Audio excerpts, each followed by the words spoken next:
Hello, all you wonderful people out there, and welcome back to the stream. I am Raw Zim, and this is the Starlight Expeditions Pokerole, our Pokemon Mystery Dungeon tabletop campaign. Basically, Pokemon D&D.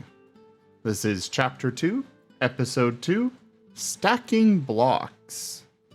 We will begin as we usually do with introductions, beginning with our illustrious storyteller, Rygon. Hello, my name is Rygon. I am the storyteller of this game. What that means is I am the one who's running the behind the scenes. I'm the one who's constructed the world. I'm the one who engages all the NPCs. And I'm the one who tells the players the consequences of their actions. It is my job to ensure everything continues moving along smoothly, including such things as maintaining order, coming up with new content, and so on and so forth. I hope you all enjoy the game as it is, and we look forward to, seeing you for the next one, whenever that happens. I'll go ahead and I'll turn it over to our player introductions, starting with Oran. Oh, I'm first. Could we stick to the order just because my... What order? I am doing an order. I've got an order of the icons here for bringing up the art. Alright, well, I don't see them. They're on the stream. Well, go whoever's first then.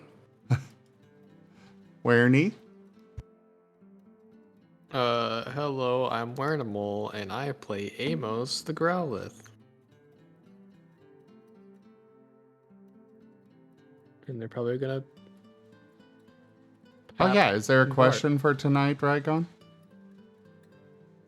Yeah. Let me think. What is, if your character found a wallet full of Pokecoins or other kind of money on the ground, and you saw that there was an ID inside of it, what would your character do with the money? Take the money, drop the wallet.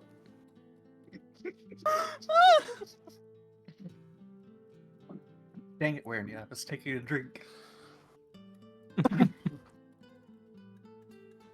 Amos would be Okay. like, hey, what shit I can get with this money? Probably get some more of whatever was in that flask he found a few days ago. It was The wet spicy water. All right. Dart. Good evening, one. My name is Seda, and I play Dart the Steel Ground Rockruff. The polar opposite to Amos's moral compass, because Dart would refuse to touch any of the money until we made every possible effort to find the rightful owner. He also got cheeseburger. Porker.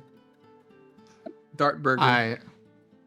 I am Zim, and I am playing Jet, the Ghost Electric type Rockruff. And right there with Dart, Jet would definitely try and find the owner and return it. No, you try to face through it. Jolene? Hello, I am Demon God London. One moment. There we go. I am playing Jolene, the regional version of a Milcery. Slight differences. As for what she would do if she found a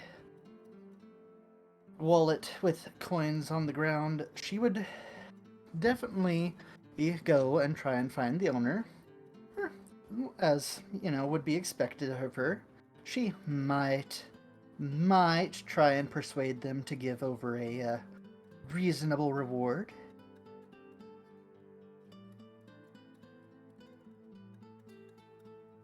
Totally not a muggy. And last but not least, Argus. I am very least. Hi, I am Oram, and I play Argus, the scaredy cat tyrant. And he would pick up the wallet and hand it to Jolene for her to deal with.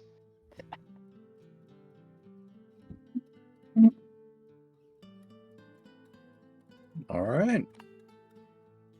Well, unfortunately, we will be having one player missing for tonight. Azareth will not be joining us for the moment. Hopefully, they can join us next time. Let me think. We will no longer be interacting with our chats for the remainder of today's episode. So, unless it's something important like a raid or a tip or something like that. Another thing to take note is that there are multiple ways that you can help to support not only the game itself, but also the channels. So, for example, if you tip either on Zim's or iChannel, you can get such things as coins um,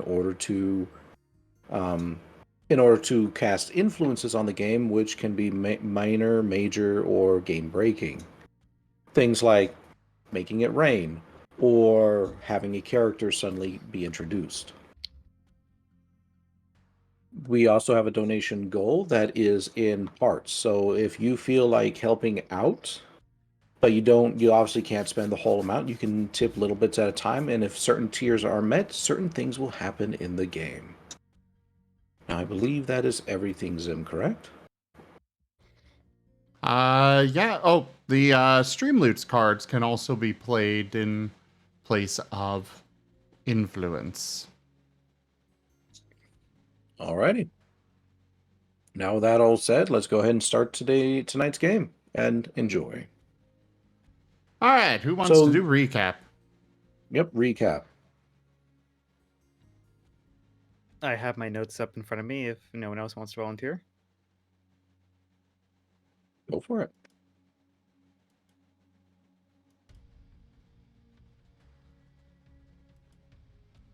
So last time, sorry. I was just gonna say I'm all for it. Go for it. I mean, hey, if you want to go for it, I don't want to take the spotlight from you. Huh? Go for it. Okay. So last time on Starlight Expeditions to the Silver Teeth, Team Astro Dawn found themselves running away from the house they had called shelter and home for the last few days, trying to flee from the tunnel rats, with a very injured Ethan in tow. Picking off from that cliffhanger, the group was running for about 5 minutes until they realized they really didn't, go to leg day. Don't skip leg day, folks. Designed to proceed at a more cautious pace, they carried on through the ruins of the city, eventually coming across a difficult to cross stream of water. Upon hearing the shouting of a weird fish-like creature, warning them not to cross about some being that would spot them if they touched the water, the group decided to split up and try to find some way to cross the river safely. Looking at a abandoned building nearby, they found it very well dilapidated and moldy, and nearly set it on fire. But no, we'll gloss over that. It just caused a little minor head injury to Azareth. He's fine. But they found a mattress shaped like a canoe and managed to get all of the pool goes across and everyone safely. Venturing deeper into the ruined structure or ruined city, the group came across what seemed to be one of their first marker points on their way to Oran Grove. A crescent marked building with mostly worn down letters, only Aqua being visible, where they decided to spend the night, hopefully finally able to get some rest after their long ordeal. So, will we actually get a good night's rest? Will we get closer to Oran Grove? This is Lesson 2, Stacking Blocks.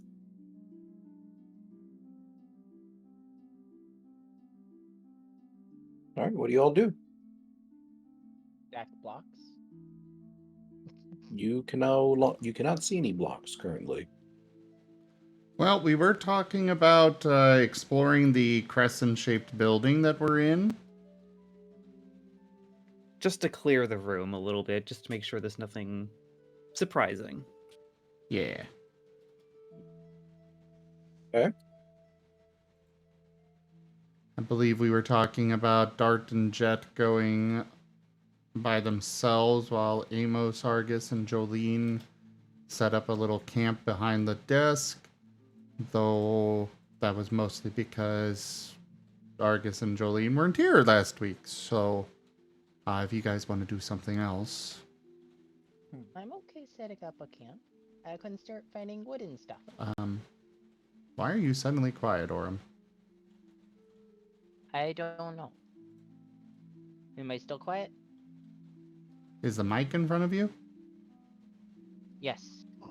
Huh. Now it's I'll more just in turn front. you. There we go. I moved it in frontier. Much better.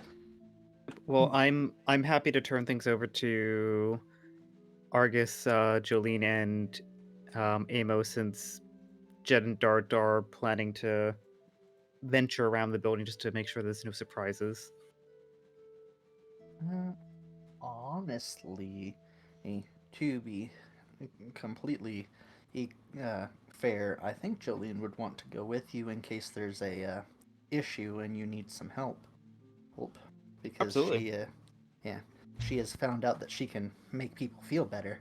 So And Argus is all for staying behind and building a camp. I can work on finding materials and building things and maybe make some beds. And I guess I have to babysit this one.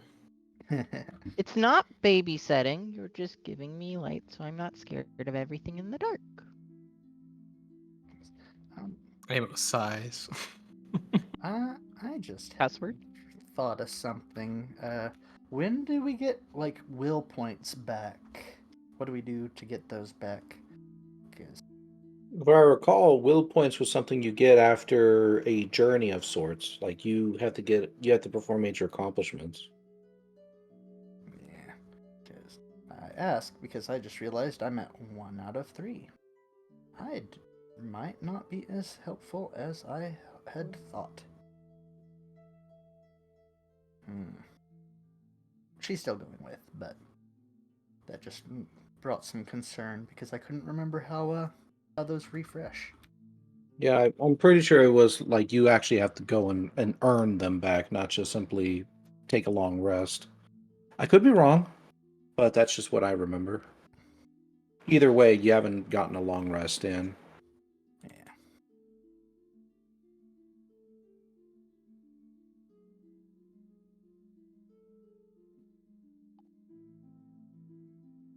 Well then, Argus, Amos, do you have anything you want to do? I basically want to try to find soft materials for a bed and maybe like some kind of covering so I can like turn this desk into a room. like the thing we have on our polgo. Well, I wouldn't want to get too invested. We're just staying here the night. It's dark. It's cold. We need just some shelter and sleep. Okay, And then then yes, we'll be out at daylight. I just I want to could find soft things. I could make a fire if we need something to stay warm. We could get wood and we can get soft things. I would probably advise against it. We're inside and we don't want to be drawing too much attention. We don't know what's out there. Just soft things. I'd see if you can find cushions and blankets and stuff just so we can huddle up, I think. Argus is going to salute with his claw. And Amos is gonna go off and start looking for anything useful to make some bedding out of. All right, so one group goes one way, the other group goes the other, I guess? Sense. Unless Argus is going on his own. Nope, Argus is going with Amos. Amos is the light. Okay. He's not going in the dark. Are you crazy? Jolene, what are you doing then? Going with Jet and Dart to scout, so that Okay. there is some extra help in case of any baddies or any issues. Fair enough.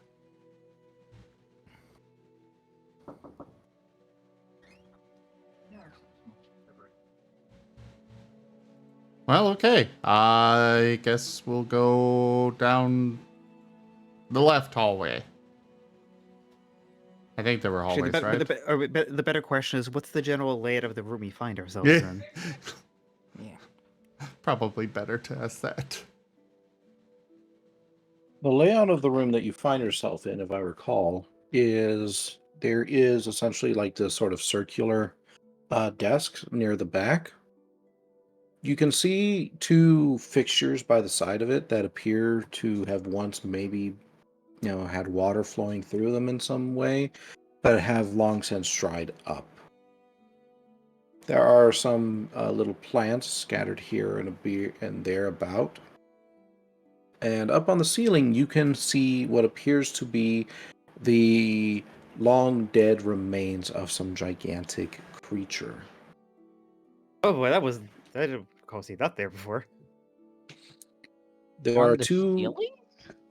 Yeah, there are two doors, like double doors on each end of the space, assumedly leading further into the area. I know where we are.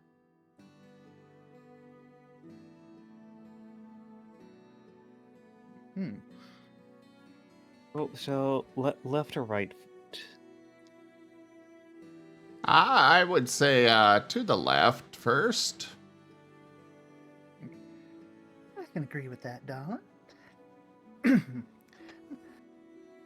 But Well, let's proceed then.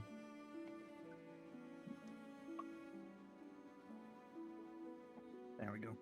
I thought my tabletop sim had frozen for a second. Nothing was working.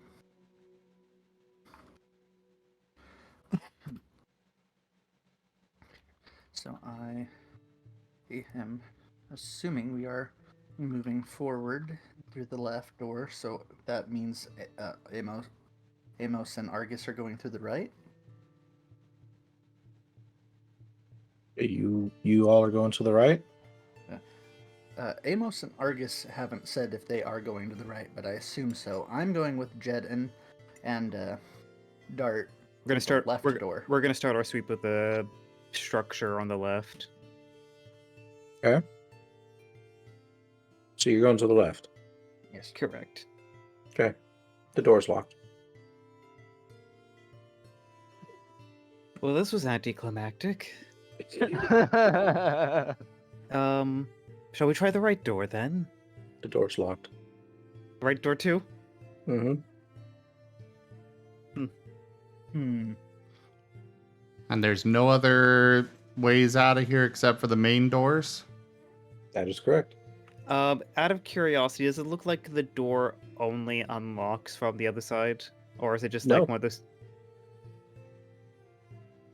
In fact, you can actually see something in the right door. It is a piece of metal, looks almost kind of like something an individual called Freeman might utilize, stuck in between the doors, and it looks like it could be used to pry them open.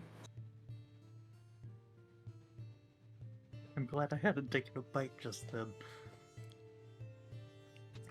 Well, this... As much as curiosity entitles or excites me to potentially look beyond what's on the door, part of me also thinks it's locked for a reason. And I don't know about you guys, but I am comforted to know that this door at least has some security to it. Feel a little bit better resting. I very much agree. Having that sealed off, I think that's for the best. Is anyone even going to look at the door? Time to peer closely at the door. Oh, You can see scrawled on it, food inside. That feels like a trap. Seconded. Well, ooh, Jolene's gonna just kind of put her little nubbly below her mouth in the little kind of thinking gesture. Then look to see if there's possibly space that she could like squeeze through, so she could see what's on the other side of the door. Unfortunately, as flexible as you are, you cannot. Okay. It's literally just like jammed in the door. There's no actual gap there. Okay. Well, I guess Jet could try and phase his head through to look on the other side. Sure. Now to probably fail again. Or worse yet, succeed. That's not ominous. Well, at that all. is a success. Okay. Go ahead. Peer through. He's doing it. It's dark on the other side. You catch, though, the scent of water. A generous bestowal. we were bestowed with Corbin water. Proa tipped $10. Lil something to spice things up. Corbin, thank you so much for that tip. And that is the first tier of the tip goal completed. Oh. Then allow me to add this. You see something glowing on the other side. It's almost like a crackle. Not a fire crackle, though. It reminds you of lightning that you've seen in the storm clouds. Is it It's just possibly in- similar to the candies that we saw earlier? What candies? At the fairground, Jet has a bunch. I'm not sure you mean. The little circus. Yeah. I'm just asking. If I is it recall similar? right, weren't those just regular candies? I mean, they were wrapped and stuff, but okay. Okay. Carry on. Candy doesn't glow. Yes. Anyway, it appears to be rather small, almost like a flicker. If you hadn't been paying attention, you almost would have considered it just to be a trick of your eyes. He's gonna try and sniff for anything else on the other side. You don't smell much, although you do catch a whiff of what smells to be like a fishy scent. Okay. It's faint, though. He's gonna pull back out of the door. So it looks like there's something over there. I do smell water. And there's some kind of fishy smell there. It might be fish. Then again, this place might have fish that try to eat us, but you know.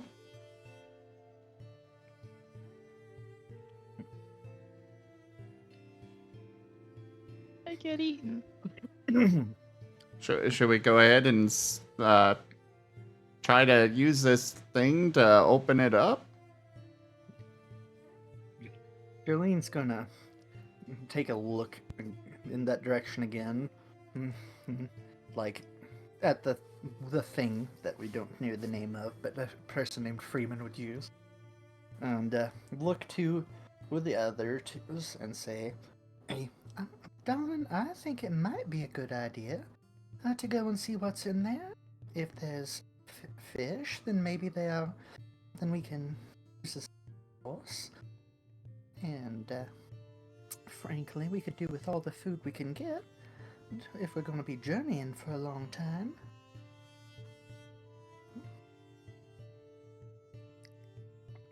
Jolene's also going to kind of go over to the thing and kind of give it a push. See exactly how like sturdy everything is. You hear a loud grinding sound as soon as you push on the crowbar. That's gonna make Jolene jump back quite quickly. And Argus is Looking, now clinging to the thing on the ceiling. I doubt you're that high up, but Jolene would have jumped back and kind of looked very startled by that. Just go, well, dear, that's quite loud and not sure it's a good idea to do that without someone watching in case something might try and get in from where we came in. Because that could alert something that might be around us. Looking back to the door we came through.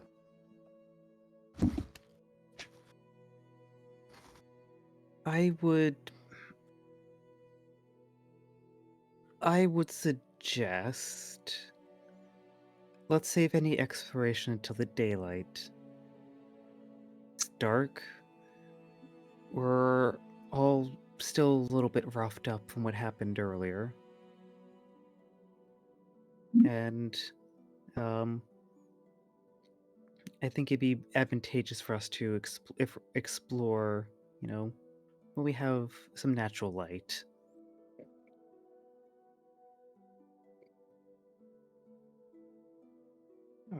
I definitely see the benefits in that. I would agree. These two doors are secured.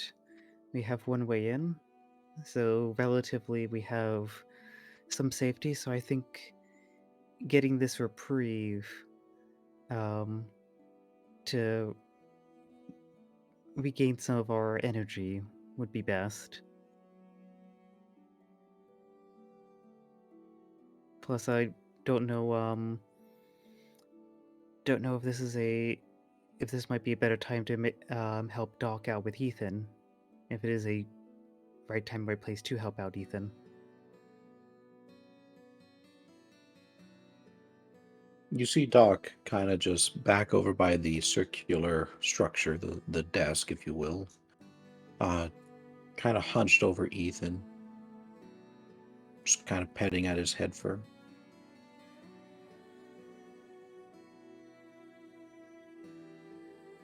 Dart's gonna walk on over.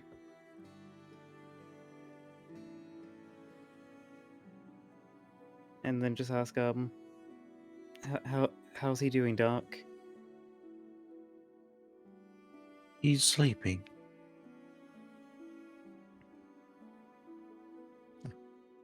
She appears kind of more or less lost in her own thoughts, not really paying attention to the conversation or indeed what's going around her.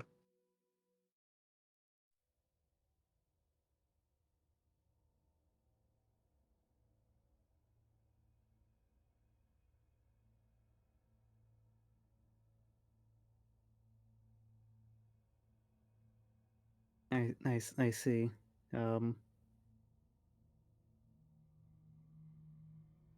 We're just deciding if we want to explore around the structure or just get some rest. But also, I feel like Ethan's safety is priority right now. I would agree. Though I will not certainly refuse if you all decide to explore. There are many things in this city that could potentially be of some help. Just obviously be careful. You get the idea that she's now looking at you in the darkness.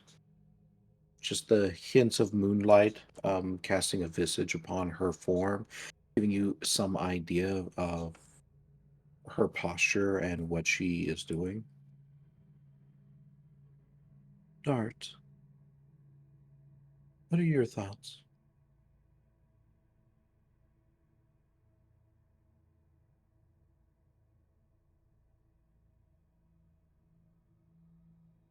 I'm conflicted.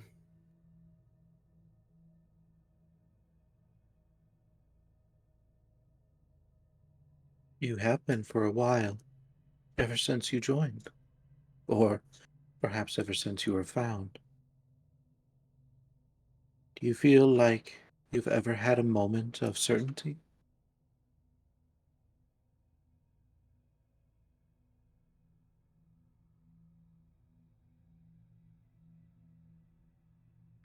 Dart's gonna pause and ponder for a moment.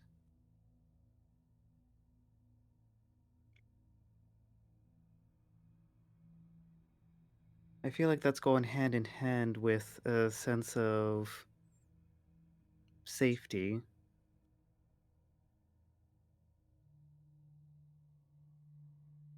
I feel like, particularly now, I feel conflicted because we're obviously trying to run away from danger. What was where we found shelter in that house became unsafe for us. And we're we're off into dangers unknown. That is why I ask. But then again, I feel like the logical step is to rest since we've gotten so far, but at the same time, I I don't I still don't really know who I am, and I don't think any of us do. And the more we explore, the more we can learn about where we all find ourselves, and hopefully along the way a little bit about ourselves. Dart's gonna kind of rub his head a bit, just be like, honestly, I wish we could probably go without sleep. It would make things go a lot quicker.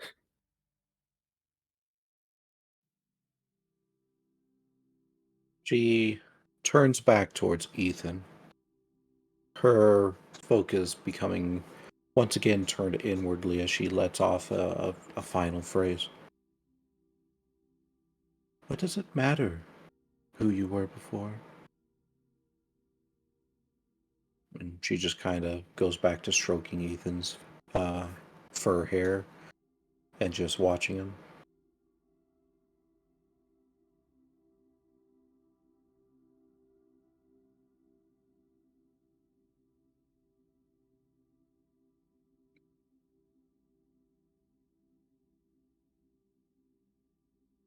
I think because I because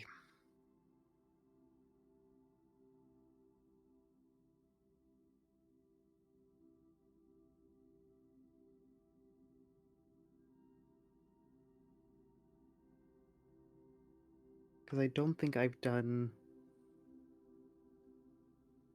I don't think I know enough about myself now, about who I am now.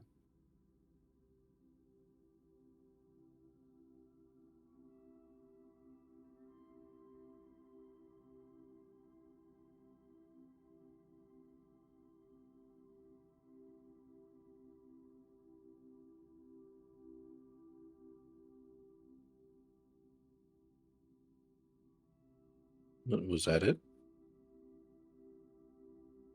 Simple question with a simple response. Okay. Wasn't sure you had more to say. She just does not respond. You aren't even sure if she actually heard you.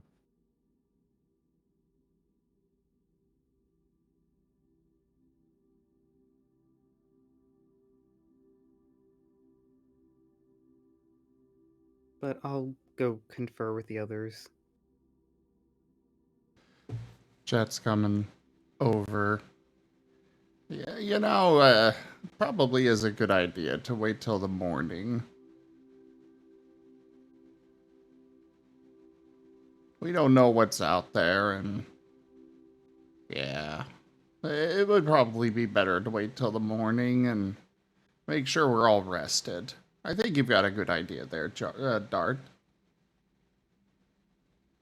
So let's huddle up, make ourselves comfortable, and try to stay warm for tonight. We've had a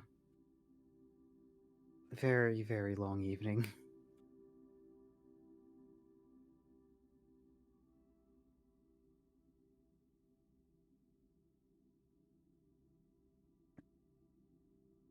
Oh, before we do, got it written down here somewhere. There it is. Jet is going to pull out one of the pieces of chocolate that he has. One for each of us. So this is what I got from the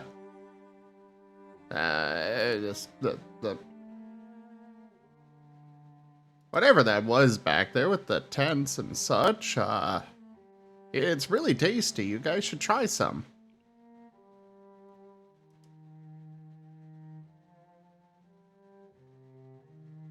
Argus is gonna take it and nibble on it.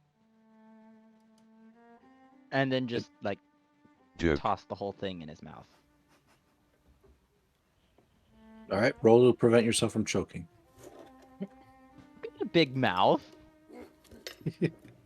It tastes sweet.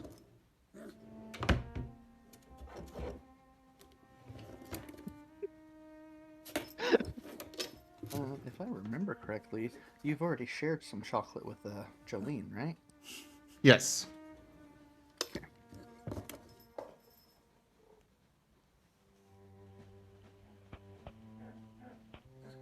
Amos, Dart, do either of you take it? I want to try some.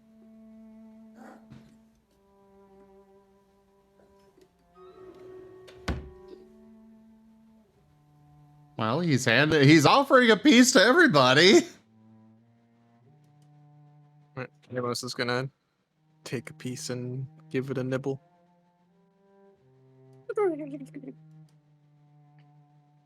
I'll have mine in the morning.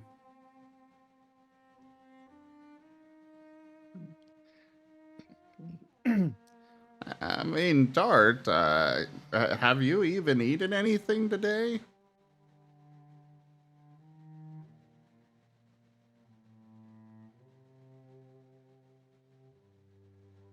I mean, you didn't.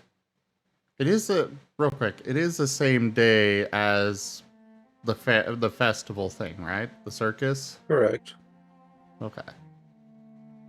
You didn't eat anything at the festival that I saw. And you really should eat something and keep up your strength and such.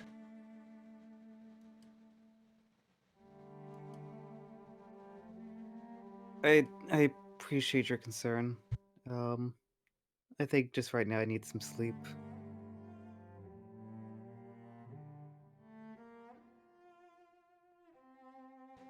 All right.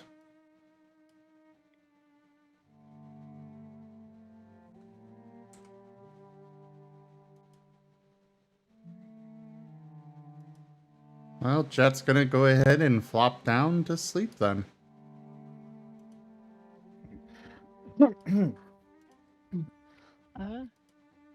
If this is where I think it is, are there big banners on the wall? You see no banners. No banners? Nothing No big, banners. long, and flappy? No. Aw.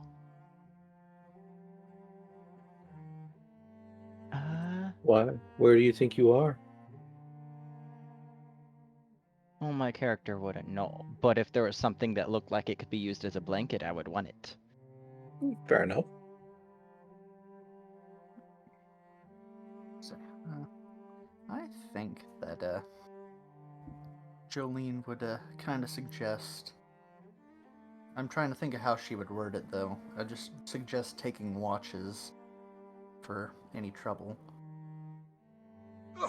A miss! Not enough ale. Just trying to remember if I had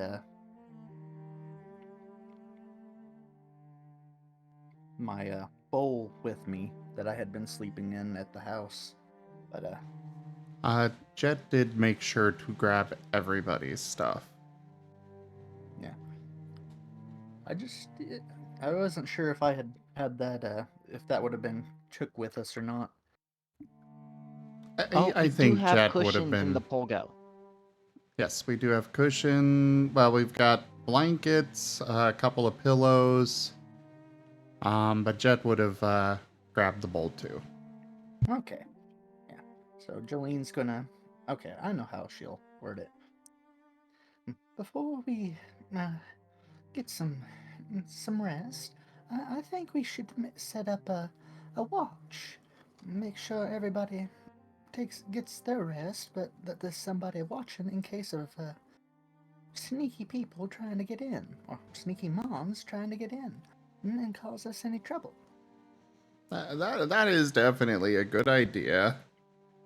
Just everyone make sure you stay behind the desk there, and so they can't see us from out there. But I'll go ahead and take first watch.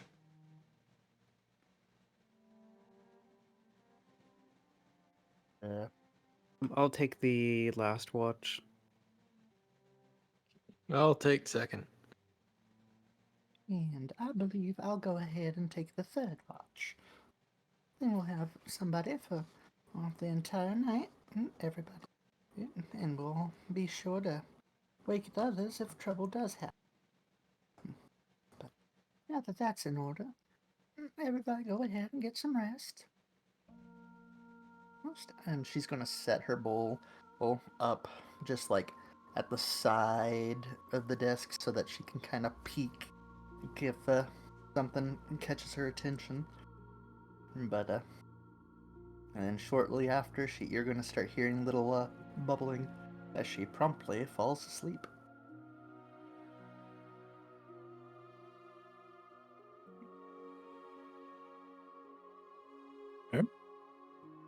How is everyone sleeping, by the way?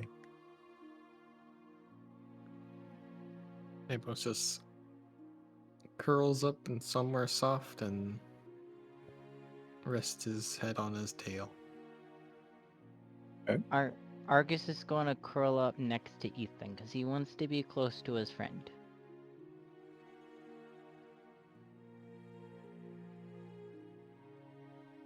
As close as Doc will let him get.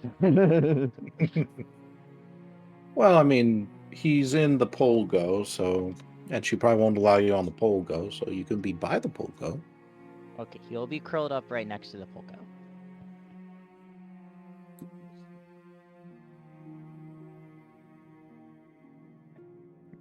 So, Dart would probably be sleeping at the base of one of the Polgos. Okay. Are you on your back, on your front, on your side? Probably side. Okay. You don't want to do a little puppy run in the air? I'm gonna do the puppy run on the side, just be like sleeping on the side, just like running in the sleep.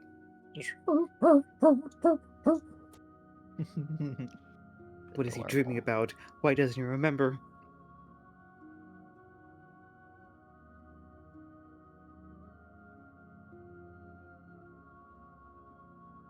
I think that was everybody. Because Jolene's set up by the desk. Darts by the Polgo, or base of the Polgo, or keep wanting to say Orm. Argus is by the Polgo. Oh, we got Amos curled up in a softer spot, and then we've got Jet taking the first watch. Okay.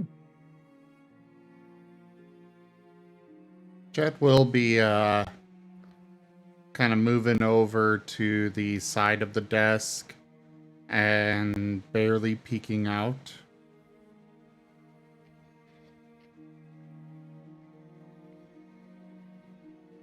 Okay. You Yeah. are barely peeking out now.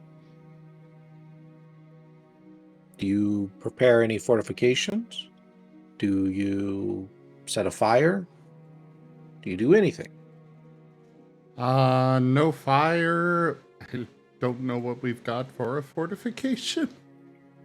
I've got tools You somewhere. even close the doors. Yes, we'll close the doors. Okay. Brains. Anyway. All right. Make a roll. See how the first quarter goes. What kind of roll do you want? Just a 1d6. That'll determine how many enemies we're fighting. Okay. Nothing happens. You don't see anything odd or weird or out of place. All that you hear is just the sound of running water. It's almost maddening. Like a reverse drip, drip, drip. I'll take it Bird, over bird, tap, tap, bird. tap, knock, knock, knock.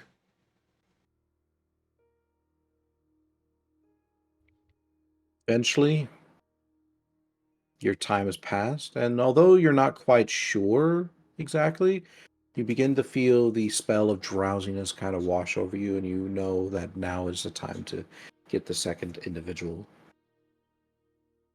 All right, I'll go wake up Amos for the second watch, and then It's curl only up been 3 into. minutes. Well, I mean, would you rather sit here for the entire night? We could do this in real time. No. Wake me up in like 6 hours. I'll be real good at role playing sleeping. Oh, I'm good at God. We actually do a full week worth of Pokerole where we're actually I've got work to do. I can't do that. Yes, some of us have, Pokerole in real time. Oh s- no. s- some of us have no. jobs we have to actually go out of the house for. Can't do that. I suppose I could use all my sick days. I don't have. I don't those. have sick days. Hi, I got turned into a rock grove. Can I go home? Yes. Hi, I'm a dinosaur. Can I go home? Excused. Anyone else? Nope, I'm good. Now I'm picturing like us in a school setting, and we're just like suddenly turned into our Pokemon characters for this, and everybody's like, "Can I go home? I've been turned into this," and then we get to Jolene, and it's just like, Blah, blah, blah, blah, blah, blah, blah. it's just like trying to figure out how to even move. She's like, "Darling, can somebody tell me what the hell's going on and how the hell I move?" She's just Oh. a puddle. Something tells me I hate you're not even talking. You're just going blah blah blah blah blah blah blah blah blah blah blah. Argus comes back with a mop and a bucket. Oh no. Oh, somebody spilled milk. Don't cry over spilled milk. Somebody just like says that, and then you see the bubbling. It's like, is that milk bubbling? It's Well. curdled milk. It's like, who knows what they put in the food in this school? All right, Amos, you've been tapped on the side. What do? Amos grumbles and wipes one of his eyes with his paw and slowly gets up and kind of just grumbles at Jet and walks over to the side of the desk and kind of just waves a paw at Jet saying he's got it. Yeah. Jet will then nod quietly and just curl up somewhere. Okay. Amos, go ahead and roll. Just a 1d6, please.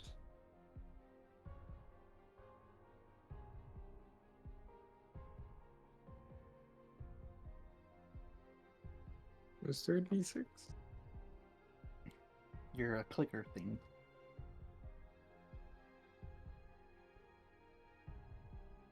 Oh yeah.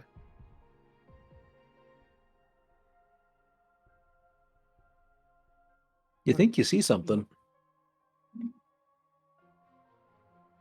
You think you see a shadow over at the main doors. Amos is gonna try to peer around the desk and see if there's anything more to it.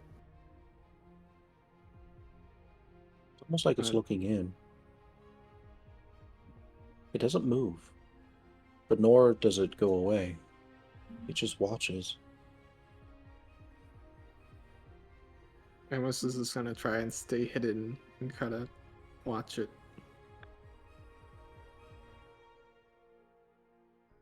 You both watch each other for long minutes.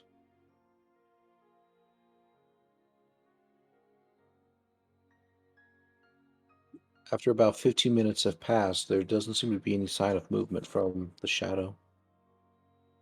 But you still get that lingering feeling that you are being watched.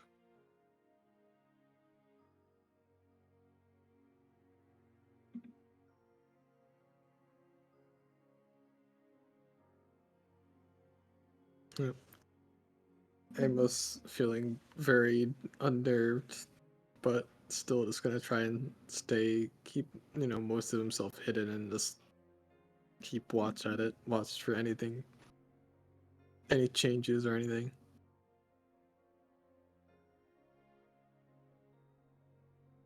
You blink.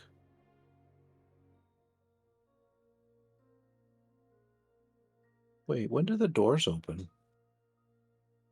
Where's the shadow?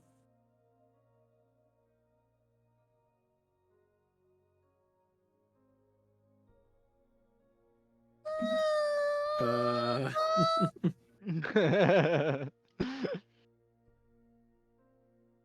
Amos is gonna think, wait, did the doors actually open? And peer on the desk at the doors. There's just kind of like a slight wind blowing in through the doors, just ruffling your fur. And so the doors are actually open. Yeah, the doors are actually open. Uh, Whether or Amos- not something actually opened them, though, that's a different matter. Could be that maybe just the wind did it. All you know is that the shadow no longer appears to be there, or maybe it's faded into the dusk. Maybe it was just a trick of your eyes. All that you know, though, for a fact, is that the door is open. There's wind coming through it.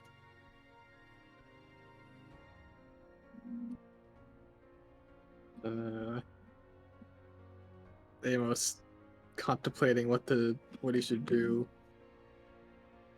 or if he should just keep quiet and stay hidden.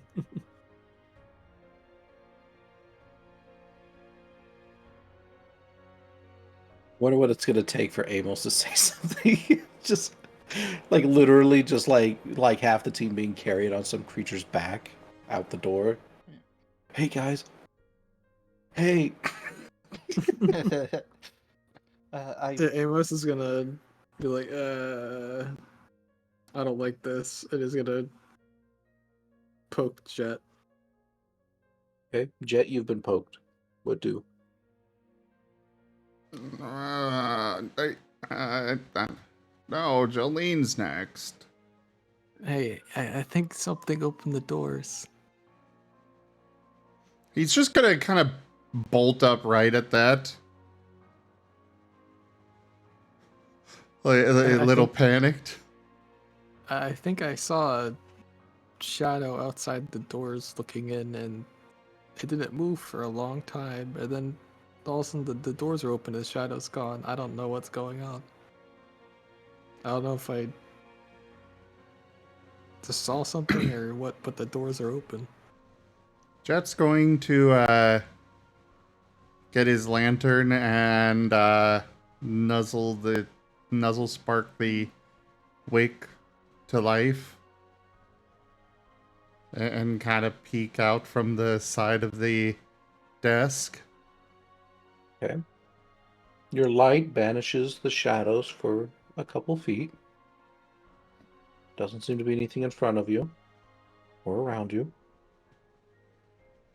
But it's not enough to reach over to the light. It's not enough to reach over to the darkness of the main doors. He's gonna creep forward slowly. Carefully making his way towards the doors. Looking every which way. Okay. Everyone, go ahead and roll a 1d6 to determine whether or not the light wakes you up. I assume only those that are asleep. Of course. Argus, you're dead asleep. No one time I get a good roll. Everyone else, the light disturbs your eyes and you all begin to kind of slowly start waking up. I'm on the other side of the polgo, so the light's being shaded. Did I miss my shift? I just pat Dart and say, "Shut up, shut up," putting my one paw over my mouth. Yeah, Just- Jolene. God. Dart is now back Jolene's- asleep. Jolene's not gonna say anything, but she's gonna kind of like kind of form herself so that she can peer over her bowl and just look around at what's going on. I'm sorry, I'm Very just getting the mental image of Amos just one paw on Dart's mouth, the other paw plapping down into the slimy, gooey mess that is Jolene in her bowl. And he's just like, pulls his paw out and is like, ew. Oh no, my paw's covered in Jolene. Oh no, your Jolene's covered in paw.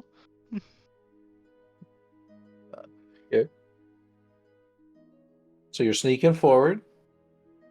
Your light bounces off the main doors, kind of like reflecting back in a metallic sheen at you. And the light itself. Now, if I recall, there was glass here, right? Yes. I'm not crazy. Okay. It kind of glints off the glass, but doesn't quite seem to penetrate outside to reveal the darkness. Is he at the doors or a little ways No, back? you said you're creeping towards it, so I'm assuming you're about halfway. Okay. That's what I was asking. Am I already at them or no? No. Okay. He'll keep going towards them. Towards the doors.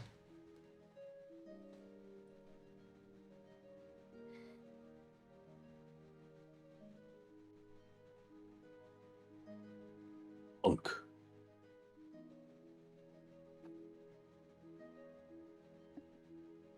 You hear something kind of tap against one of the windows.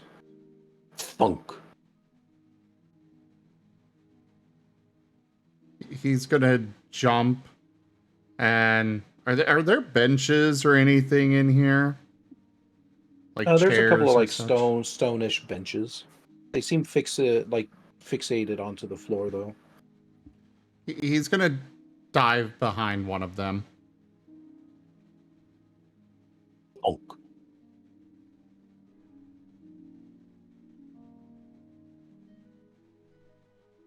Okay, the bench you dived under appears to be right underneath where the sound is being made. He's gonna cautiously peek out from underneath. Okay. For the rest of you, you can feel that the wind going through the door is a lot stronger now. Thunk.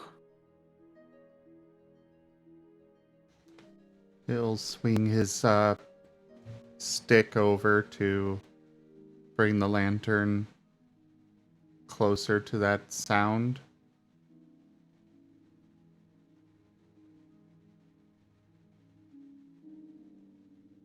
You'll reveal through the glass, now that your lantern's close enough, what appears to be a dead potted tree. The wind apparently strong enough to blow it continuously against the side of the window. Bonk.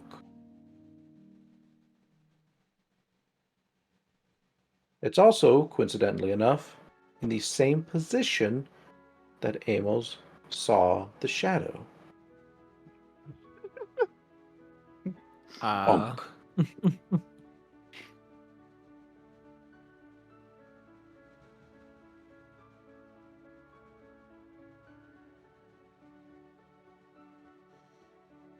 y'all do? Jet's going to breathe a sigh of relief before continuing back towards the doors themselves, holding the lantern out to try and peer around. Doesn't seem to be anything outside. You catch a glimpse of the bridge that you had all crossed, and you can see the path where you all still need to go. But otherwise, there doesn't appear to be much here. Just a wide, empty space with a few lumps on it. And that's it. Why is this song on this playlist?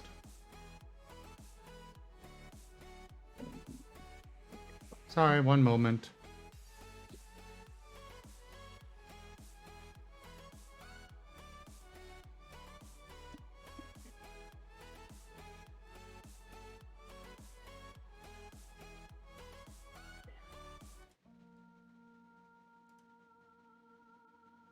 Immersion got a little disrupted by a song that was on the wrong playlist. He's gonna go ahead and push the doors closed. Okay. Seeing as how the benches are affixed to the floor, he's gonna look around for anything else that he can slide in front of the door. There doesn't seem to be much. About the largest thing in that room is some other, like, dead plants, like potted plants. The circular desk, which would take quite a bit of effort to do so. The polgos, and of course Argus. He's gonna go over and just push Argus in front of the door. Don't you dare. Not really. He's You're going an innocent boy sleeping. It's a double door, right? It is a double door. And it's made out of glass and metal. Describe the handle on it, please. It's one of those push handles. Fudge. Kind of like, you know, the one where you push it in and it just like goes click and Yeah. opens. I mean, in real life, I know how to lock that, but Jet does not. So, God, I had to deal with my focus. Is it one with the bar hanging out, or is the bar more fixed to the door? It's fixed Like, to is there the door. space? Is there space between the bar itself and the door? No. Okay.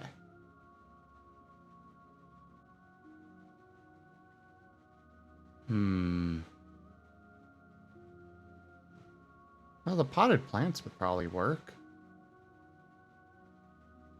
Amos. Grab one of yeah. those plants and move it over. Oh, okay. Amos is kind of just pushing Oh, the plant along with his head. it was just the wind, I think. Oh, okay. Well, that's good. It was just the earth breath.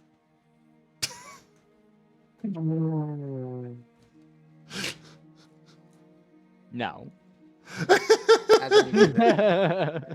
Must have been wet. We're not having another powdered water incident.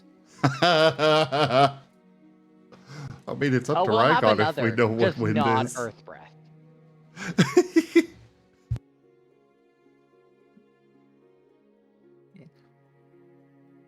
So, from the Jolene bowl, you're just gonna hear some grumpy bubbling. More. Yeah, where normally it's kind of like a bub, bub, bub, just occasional little bubbles. Whereas now it's more like bub, bub, bub, bub, bub, bub.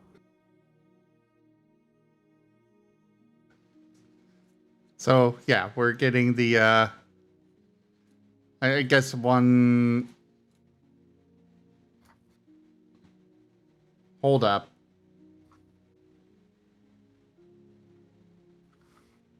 The doors open inward? Yes.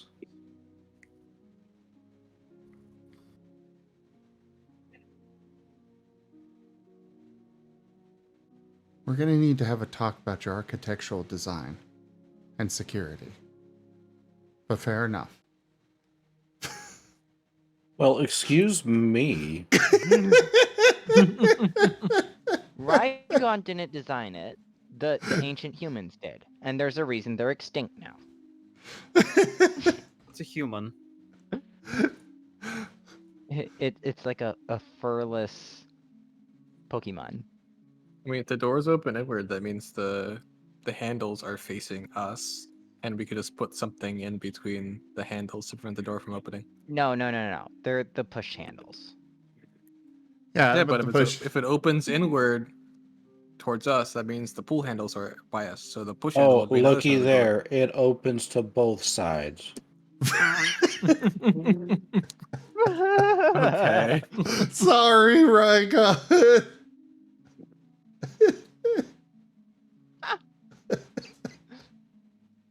I mean, Make it I've more had... complicated than it needs to be. That's all I'm saying.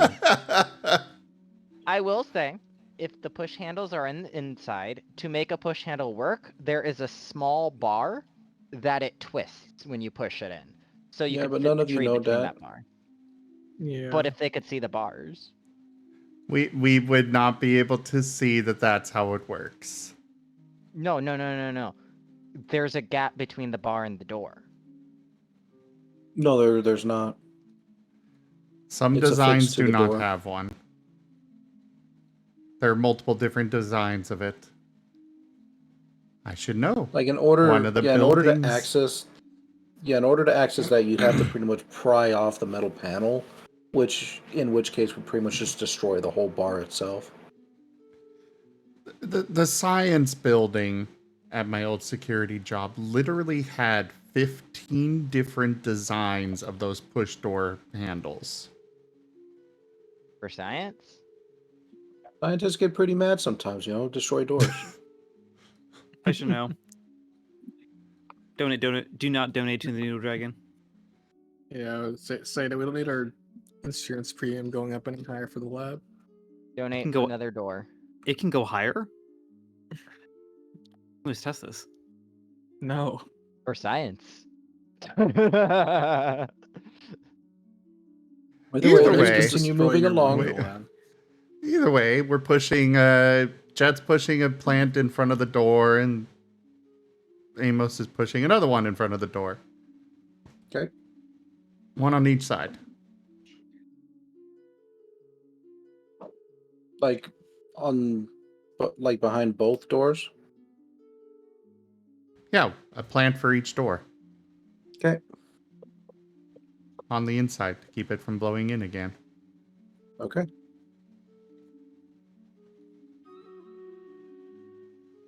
And then Jet's gonna stumble back over it to where he was sleeping and go back to sleep.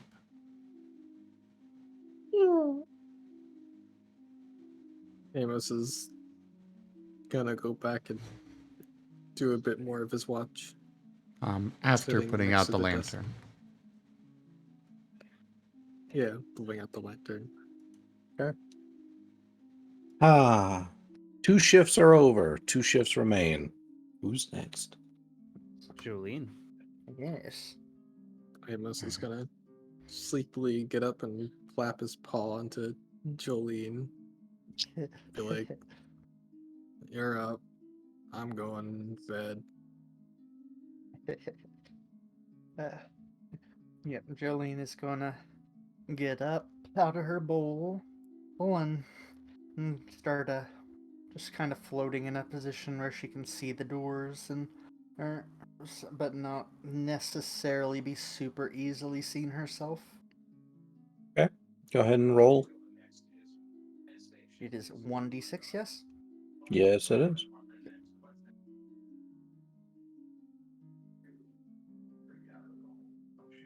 Okay. Nothing strange seems to happen during your shift. Okay. Just the occasional thunk, thunk, thunk of the tree against the window.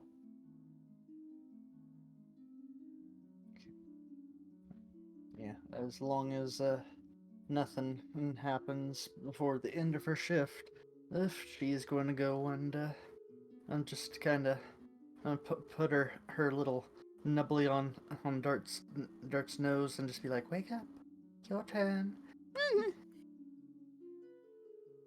Slurp, slurp, slurp. You just like you just put it on his nose and just Dart's just like nom nom nom. I mean, you could see put that something, happening, but you put something tasty on a dog's nose. yes. You know, I have an important question: would Jolene's like little bubbly be like warm or cold to the touch relative to Dart's little metallic nose? It would probably be warm. That's just wrong on so many levels. I say Jolene's alive. How? It's I'm all failing that to built see up how it's- rage. A warm goo ball of milk. Yes. Again, it's because of all that built up rage. She is self-heating.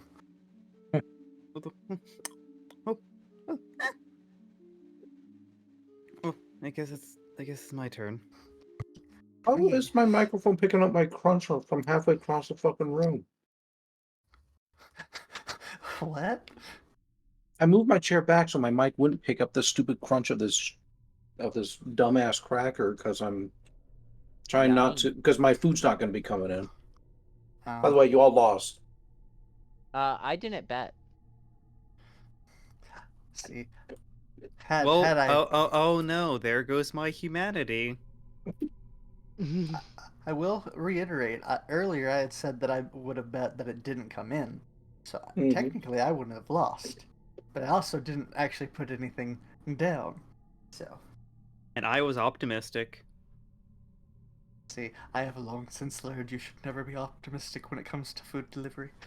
You should never be optimistic when it comes to life. You'll I mean, always be disappointed. There's still a chance where they say I could receive it at midnight, but I'm pretty sure the restaurant's not going to be open at that point. We actually had a DoorDash delivery 40 minutes after we closed. It happens. We didn't accept the order though, so we don't know how it got to us. Well, I ordered at 9, but I'm pretty sure the restaurant closes at 11. Did you order from my store? No. Maybe I should have. All right. Dart, what do you do?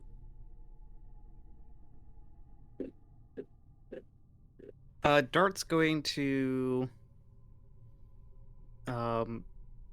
take up a watch where he's peeking out behind the desk, just keeping an eye on things, just staring out into the window. All right, make your roll.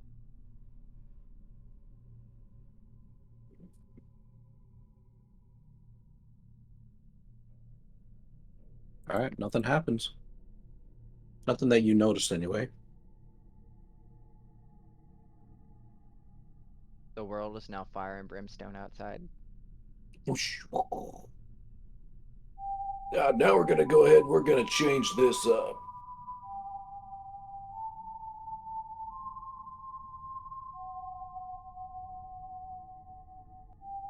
I don't like that music. Yes. Slightly ominous. Ominous. It's just slightly. What can you do? Is that something we actually hear, or is it just a No. mood?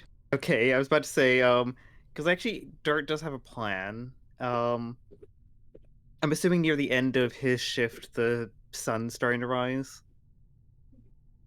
Correct. You can just see the paintbrush, or the paint strokes of orange, purple, blues, and yellows beginning to paint themselves across the sky. The great Smeargle is painting the sunrise. As Dart feels like it's probably coming to the end of his shift, he's going to pull out the folk eye from his bag. Okay. He's going to put it in his mouth again and think of bread. Okay. The smell of like the smell of the bakery grows stronger and stronger and stronger, almost like as if it's reaching a pinnacle of a point. However, it seems you need to do a little bit more than just simply holding it in your mouth.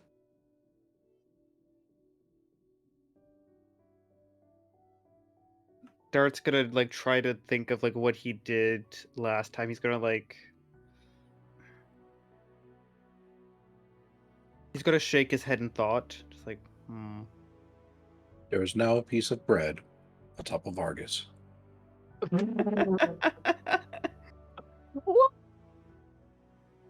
You know, I in my sleep, I'm just going to open my maw. No! Nah, I'm just gonna roll over and hug it like it's a plushie.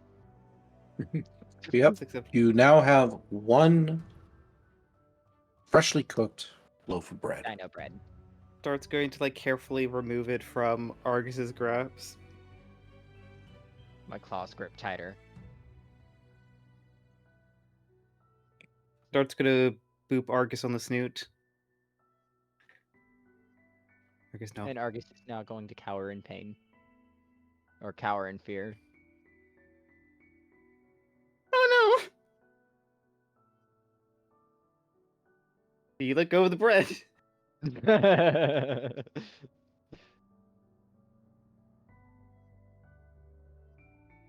God, stealing the innocent little dino's bread. Yep. No regrets. So rude.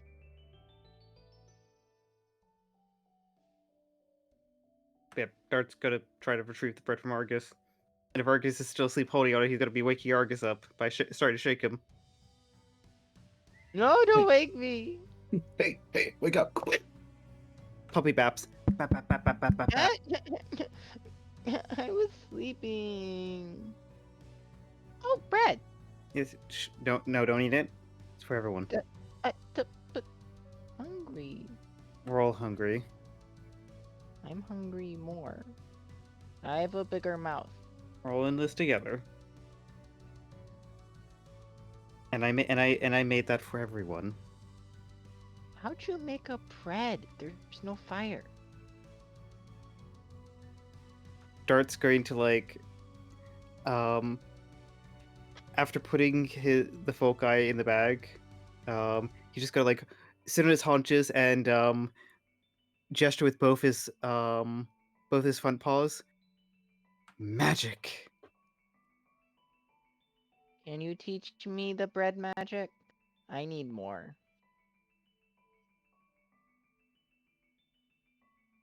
Unfortunately, you can only do that once a day, I think.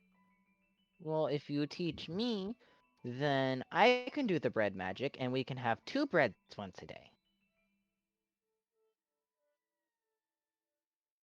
Dart's gonna face paw.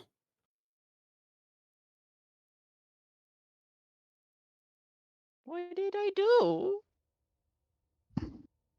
Do you not remember the Magi's folk eye that we got? I just woke up. Remembering's not my job yet. Okay, fair enough. Let's go wake everyone else up. I need go wake everyone else up while I start splitting this up for all of us. Okay, I'm gonna start going over and waking people up by booping them on the nose. All right, and what Dart's gonna do is he's going to first try breaking the bread in half, and then breaking those 2 bread halves into half, and then breaking those quarters into half. Because there are 8 of us. Okay. By the time you finish breaking the quarters into half, you have effectively recreated that Mickey Mouse, the Beans and the Giant cartoon with that very, very thin slice of bread. Is it that small? I have no clue what he's talking about. Let me go ahead and find a clip. Is the bread that tiny?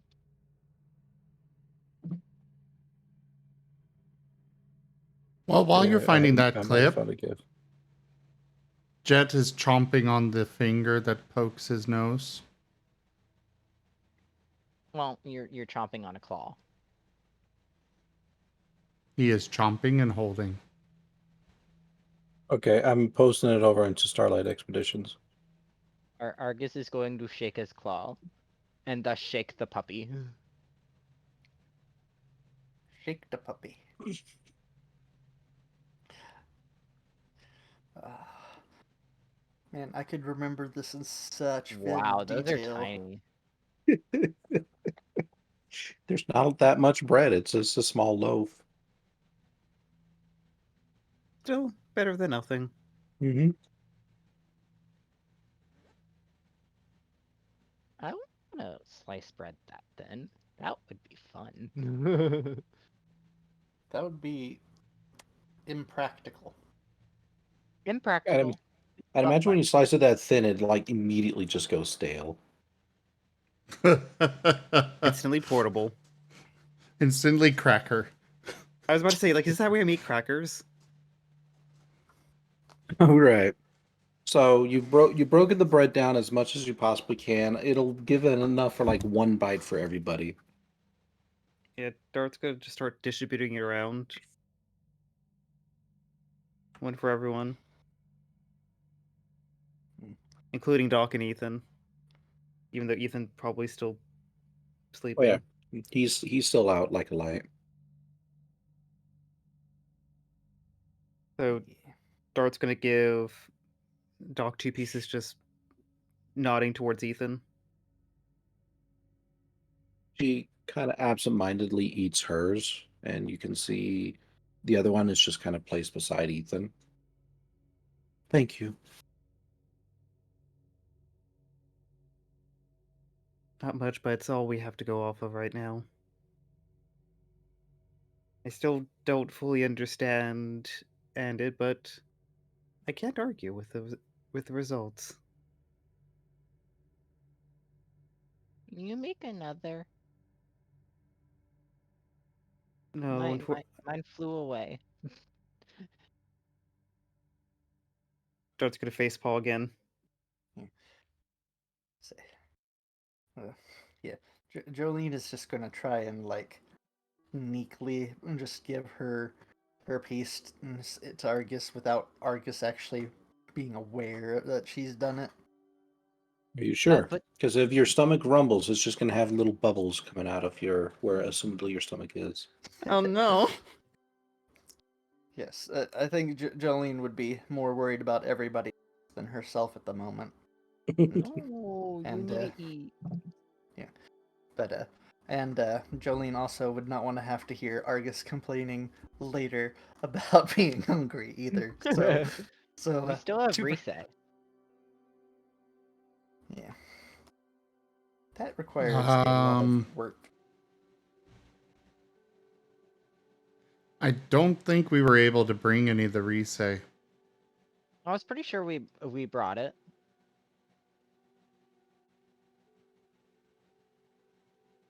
I think you brought 2 bags, if I recall. Like there was some scavenging around, and you were able to find enough for like 1 or 2 bags. Right, that's right. Because they were all Yeah. torn open. Mm-hmm. Yeah, so we still have Wait. a bit of that, but Jet's going to dig in his backpack and pull out the popcorn.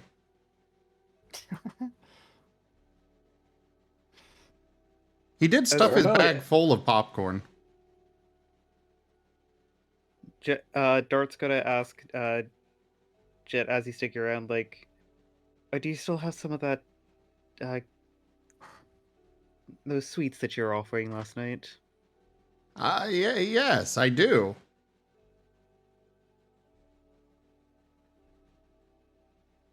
And he'll pull out the one that he was trying to give to Dart the night before and hand it over, while also splitting up the popcorn that he gathered with everybody. Aww. We're having bread and sweets. Dart's gonna wrap the little sweet in his little portion of the bread and then just start nibbling on it. Flip bread. You invented Nutella. Proceeds to die. It's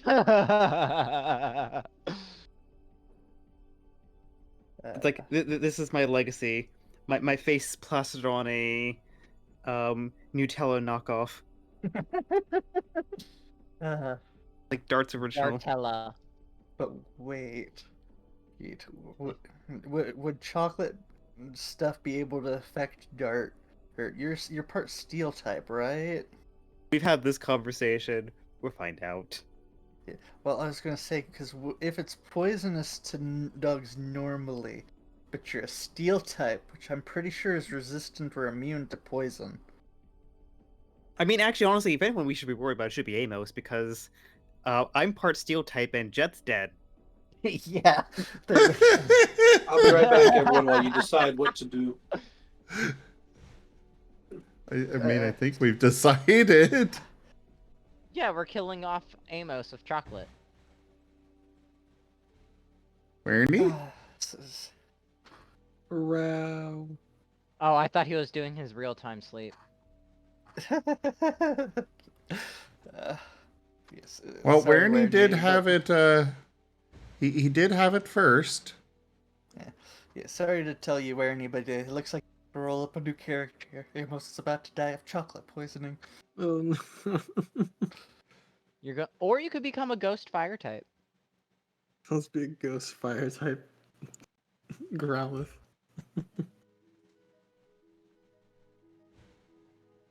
You're based on Hibachi, or what? No, Hachiko. That was his name. The good dog that stayed at the train station forever until he died.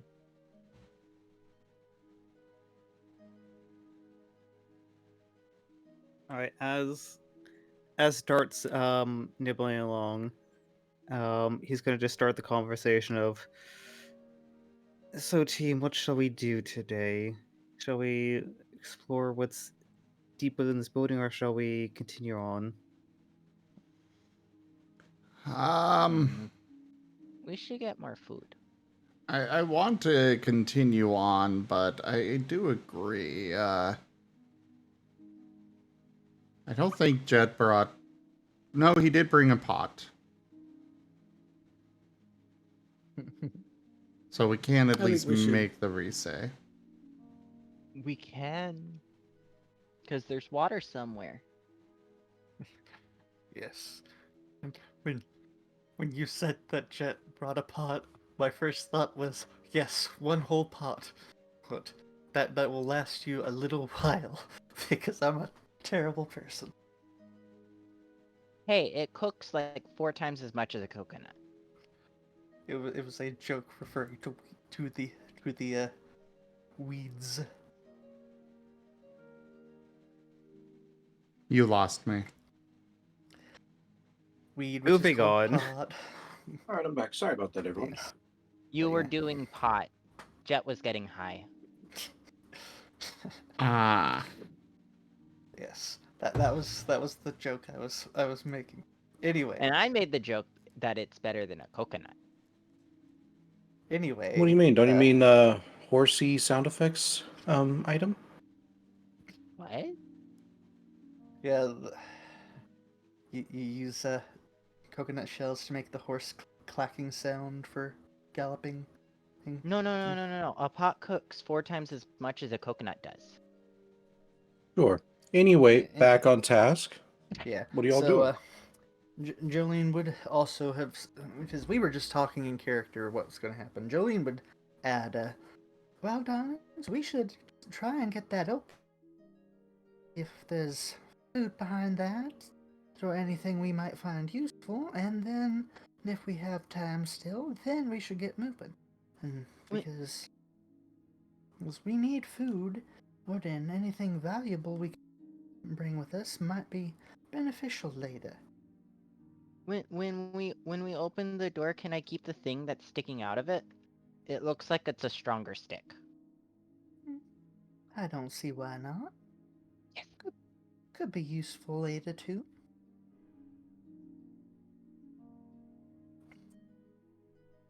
gonna just wait to see if Amos or says anything about it, and then Jolene's gonna start floating back over the thing to try and push on it. Argus is going to help because he's excited to have an upgraded stick. Yes, the best way to motivate Argus. An upgraded stick. That's the only way to motivate him.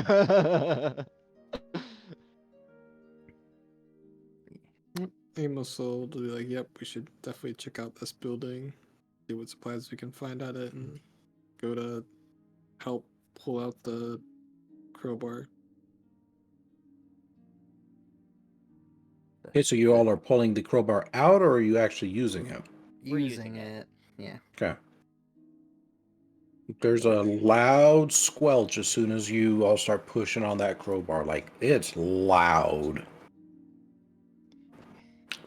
All right, roll me some strength checks. With our powers combined.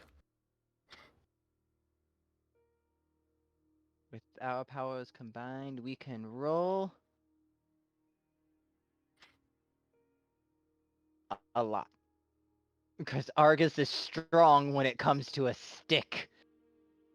Teamwork And makes the there was dream work. four of you on that? I thought we were all pushing, and There's only enough space for like 2 of you at most. Well, I feel like what could have happened is some people were pushing from behind, pushing on the people who are directly pushing. Mm-hmm. So that's probably the only reason that we would be able to open the door is everybody's powers combined into Alright. one chain. I'll say you all managed to succeed, and with a loud wrenching sound, the door opens with a pop. Just Like that. Mhm. It just kind of like bounces against the wall on the inside and just kind of like comes back and opens and back and opens slowly before finally ceasing movement altogether. And Argus is going to hold up his stick and do a da da da da da da. Oh, you mean the crowbar? Yeah. Nah, that shit broke. Oh. What? Like, how Yeah. badly did it break? Like in half. Oh, that's fine. Okay. Can still use it as a little bludgeoning weapon. No, you see, he already has rope connected to his stick. He is going to tie the crowbar to his stick, so now it is enhanced. Oh god, you're reinforcing not- the stick. He's reinforcing his stick with the 2 halves of the crowbar. What, should I just say that it like melts down into just like this little pile of metal then? Okay, you're fine. All right. I can reinforce my So stick. you see a dark hallway in front of you all now. So, Jed, do you have that lamp? Yes, Jet is going to be lighting the lamp and leading the way. yeah, I was actually gonna say, would you like Jolene to try and carry the lamp above, and maybe possibly it can give more, like a little more distance with being higher up.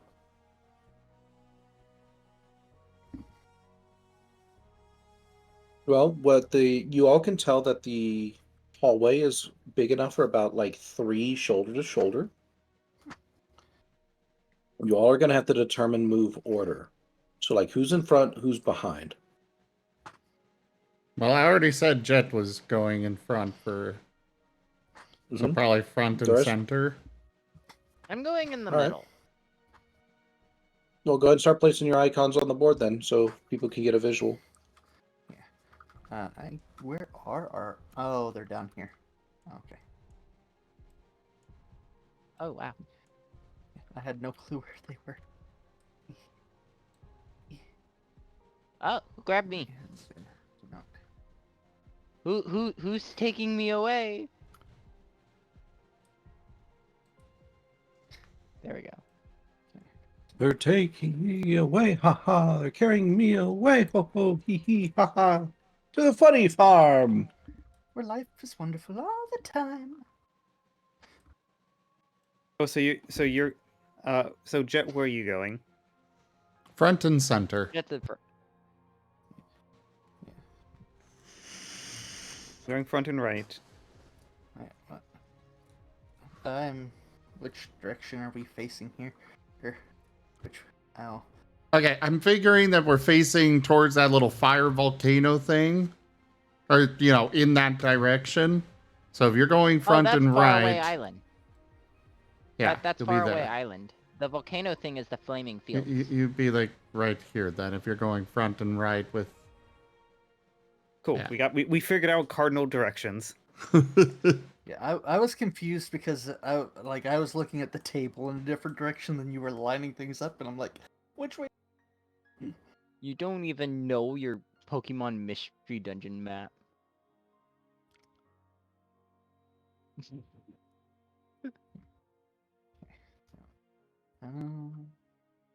So we got Jet and Dart.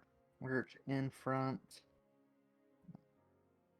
Suppose Jolene would be somewhere in. Where are you going?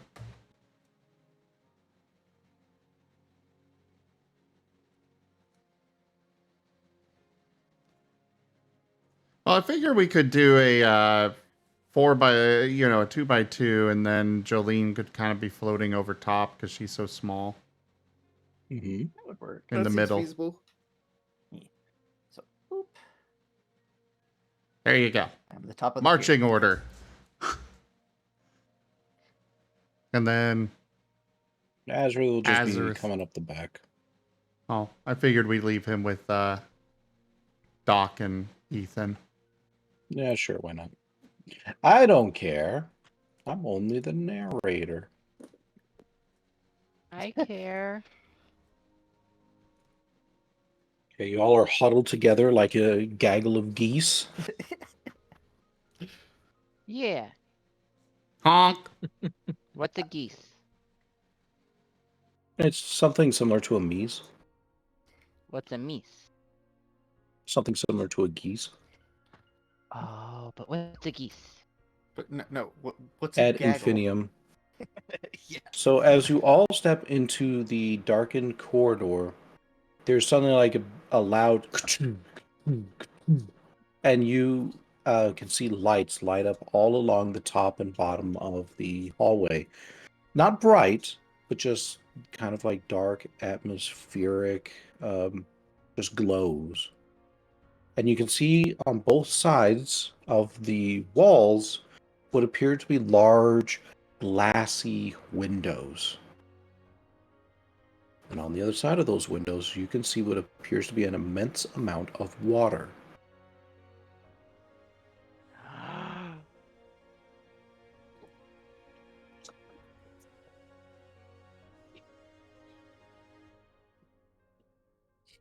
The lights do not quite reach to the end, though. They appear to they stop just before you, before the area that you see the little shining sparks.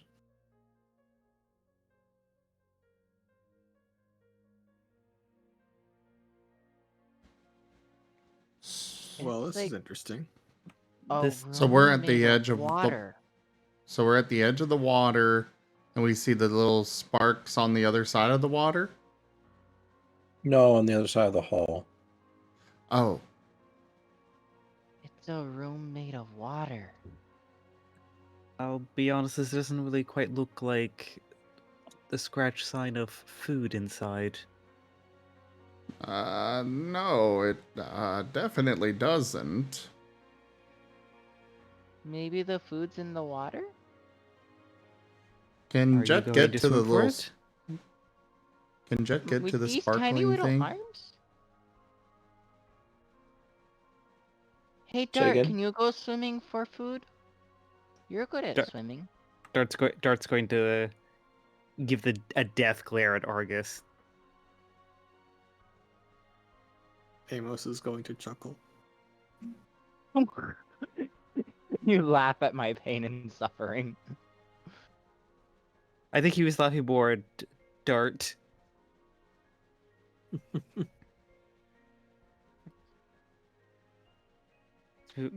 Let's move on.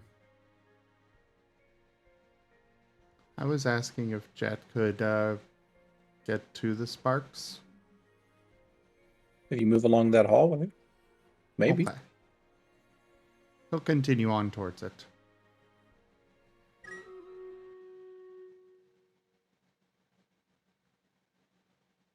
So As you, I assume everyone's following along. yeah, I was about to say. Yep. I suppose we're all probably following along then. Yep. As you go along, you can see what appears to be bright, colorful fish on the other side of the glass, kind of darting about in a curious fashion. Some of them almost appear to observe you all as a group before, aimlessly just moving along into their own direction. There's fish food. You're about halfway through the tunnel.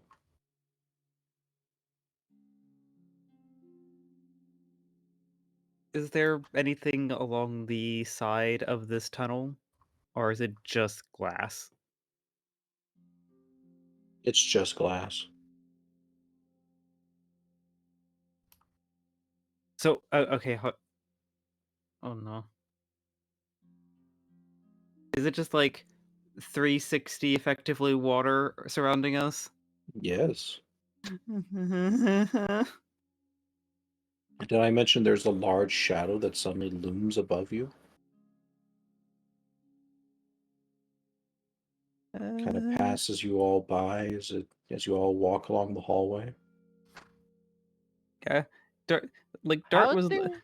Dart was looking for any like signs or writing, but upon looking around, just seeing how much water is, he's like, "Okay, let's get to the end of the tunnel. Let's get to the end of the tunnel, please. It's just water. It's the point." Oh, Dart doesn't like water. Jet's What kind of- leaning against Dart's side as a sign of comfort, kind of thing. Amos just looking around like, what kind of building is this? What kind of building has water in it like this? And there's Just fish for- in it. Just pretend there's no water, Dart. Just look at the fishies. There's only fishies, no water. Well, actually, that doesn't work. Well, the fish can't live without the water. Let's Just just be go to dead the end of the fish tunnel. that way. They're flying fish. Flying dead fish. Well, they don't look dead. They're ghost fish. They can fly like Jet. Yeah, that works. Pretend they're ghost fish. I think I know what we're in now, but I'll save that for later. I know what we're in. I know what you all are in too. Oh wow! How'd you guess? Wow. How could he Intuition. know? All right. So you all are moving along. Yep. As you reach near the end of the darkened tunnel, a bright light suddenly shines into the next adjoining room, illuminating a circular, wide area. The area appears to be largely made of a circular causeway that is over a pool of water. And sitting near the entrance of the room, kind of like leaning over the edge, you can see what appears to be a figure. They seem to be standing on two legs with a heavy overcoat on and a hat on. And in their hands is a fishing pole. You can see right beside them where a small little container where the flickers are coming from.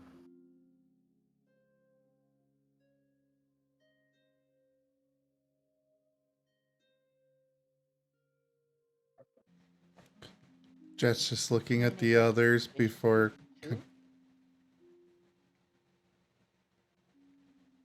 Orem, you spoke too quietly for that to come through. Like, is he trying to get fish food too? I think so. You've thought That's this gonna...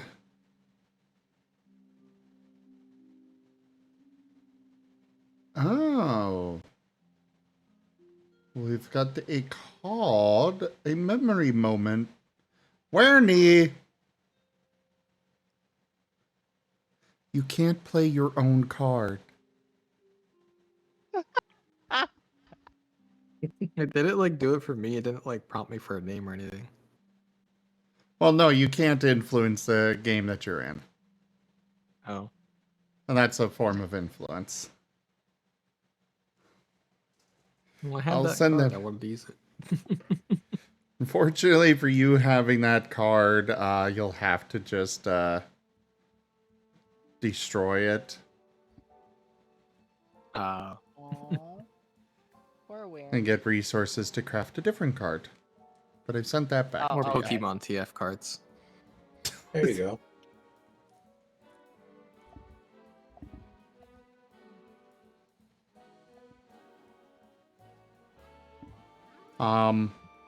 Anyways, Mary? Jet's gonna kind of shrug a little. Well, not everyone out here has to be mean, do they? And he's gonna look over at the guy before anyone can respond and before his nerve fails him and just be like, hello? We're all gonna die. The figure does not respond. Is this a sign?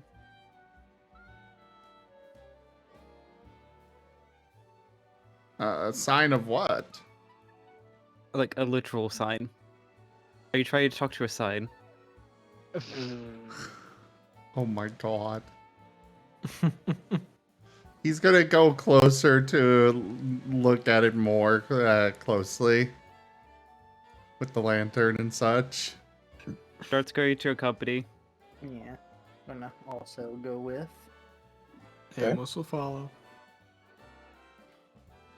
Okay, you're in the same room now. The figure has not responded. You can Jet feel is the cold metal of the causeway underneath your paws. Jet is going up to the figure. Okay, you go up to the figure. And inspecting. Has it moved at How all? do you inspect? Looking closely at it. Watching for any movement. And if he doesn't see anything, or if he does, he's gonna call out again. Hello. Are you real? The figure is kind of bundled up where its face is obscured. It's got gloves on its hands. And it's just standing there. Seems to be ignoring you. He's gonna go around it to the other side. It doesn't happen to be made of powdered water, does it? Oh my god. This economy? Okay, you go around to the other side. Is it flat?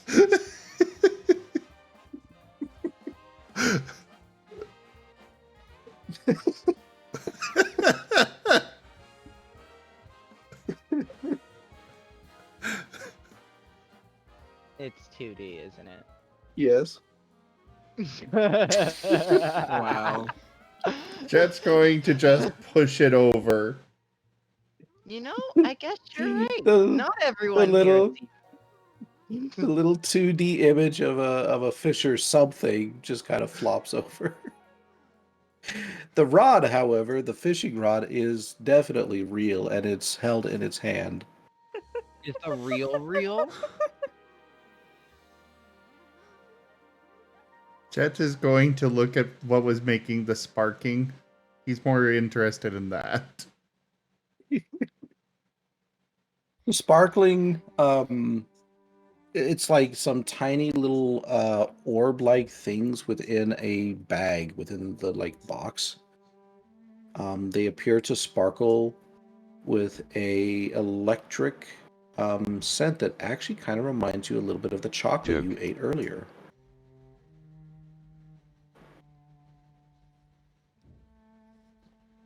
He's gonna touch one of them. It zaps your paw with just a pleasant little tingle. He's gonna lick it. Oh no. Okay. Nice Do you knowing it, happen to be resistant to electric type moves? Yes. Yes, he's electric type. Okay. It actually tastes pretty good to you. He's gonna eat it. Like it leaves a pleasant tingle on your tongue. It's almost like flavored lightning in a way. Ooh. How many are You there? eat it. There's about a collection of around 8 to 10. Cool. He's gonna eat it, yeah. Are they? Wait, you're not gonna share? Oh, there's more. Yep. You can see on the side of the package the name Electrobites.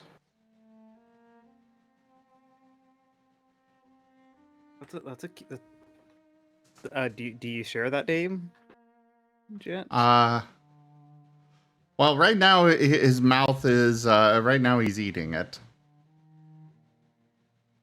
Yeah, it's pleasant. You can feel the electricity kind of like flowing up and down your gullet. It feels really nice, actually, almost like an inner massage. That's flavored like raspberry or some other kind of fruity sort of scent. Oh, I really like these. They're called electrobites. They're like flavored lightning. That's curious. Try one. I'll try. Okay. Dart's going to like take one in his paw. Argus is going to try to nom one as well. Okay. Are any of you weak to lightning or to electric? I resist, and Dart is immune. I'm immune. Okay. It's perfectly fine. Although Dart, you're not quite getting as much flavor out of it. Like it's nice, but you feel it's almost like licking the end of a dead battery.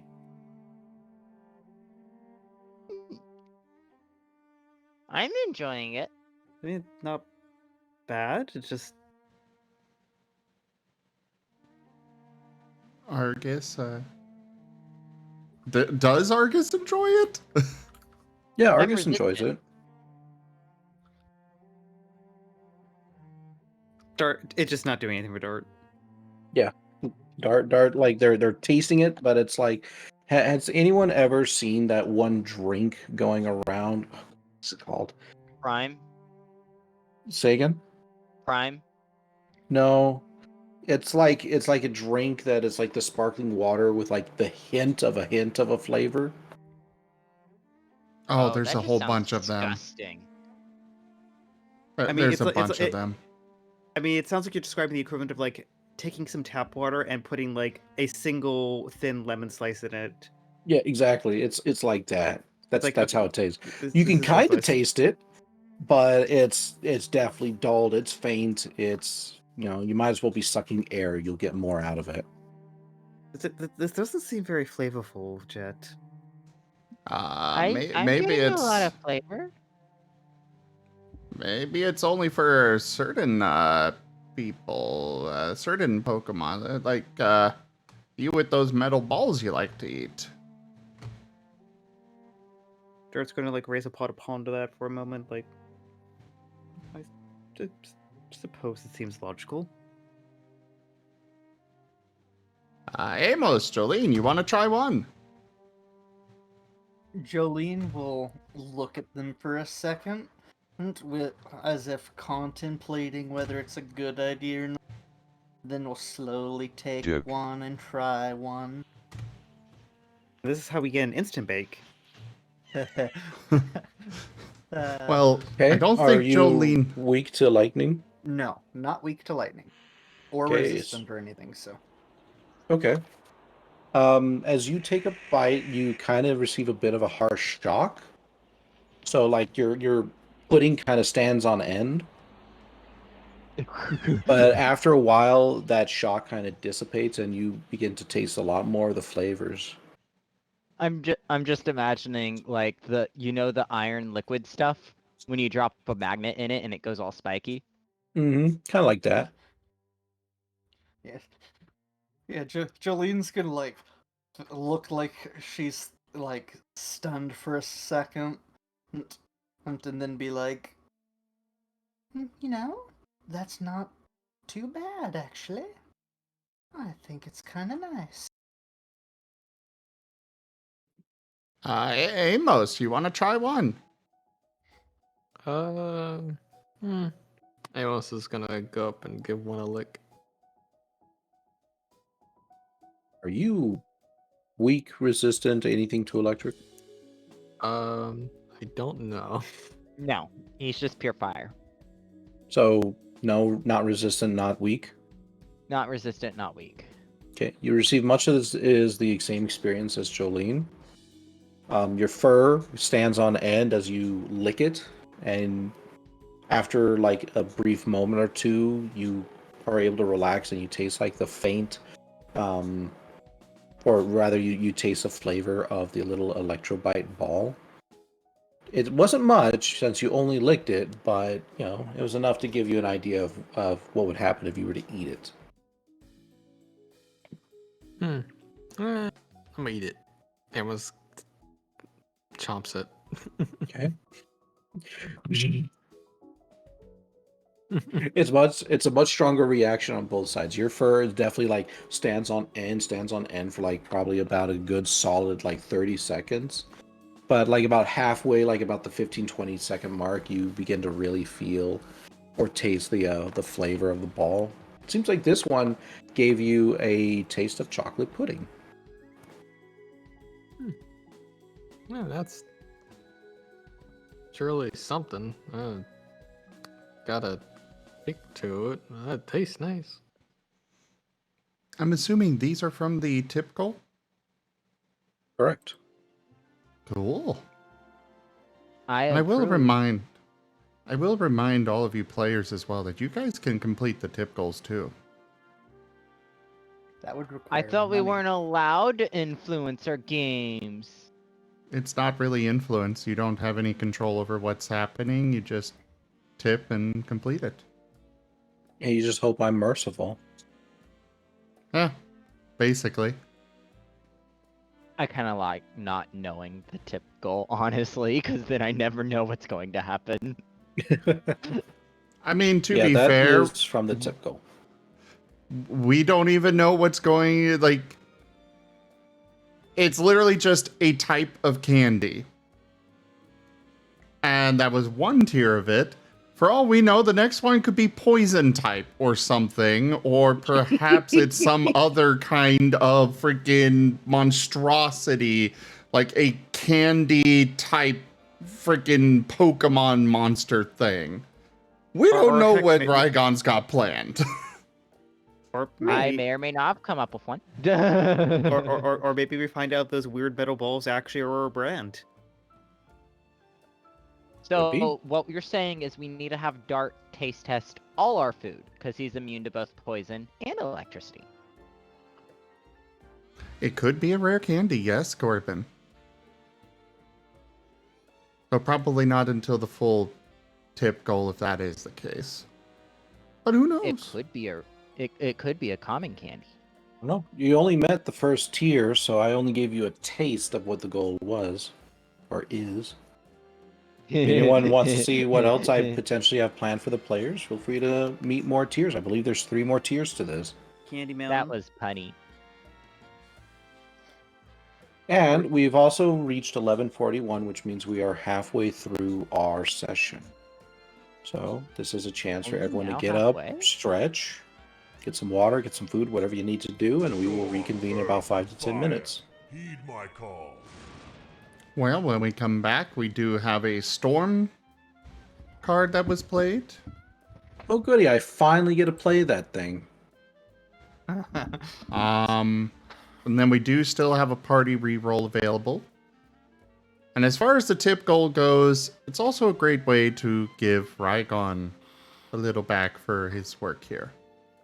Yep. Also, I just want to say I might need a little bit longer. Sure. But I will let Okay. you know if I end up needing more time. So. Okay. Well, hurry up and get going then. Preferably try to hurry back.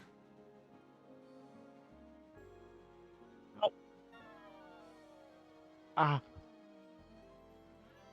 My body Okay. does not want to get up right now. I am really sore. I'm sorry. How you doing, Seda?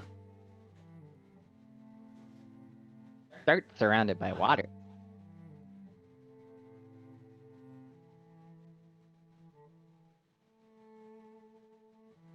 I guess Seda must have stepped away. How are you doing, Yeah. Marini? I'm doing. You should probably get up and stretch a bit. Yeah. Can't keep you from falling asleep. Me at all. Zim doesn't care about me. Oram, you really shouldn't try and talk while you're out in the kitchen because it's breaking up really bad.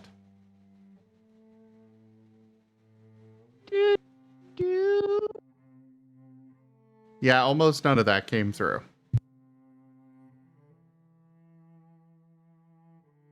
I said Zim doesn't care about me at all. I didn't ask how I was feeling, and then you told me to not talk when I'm out here.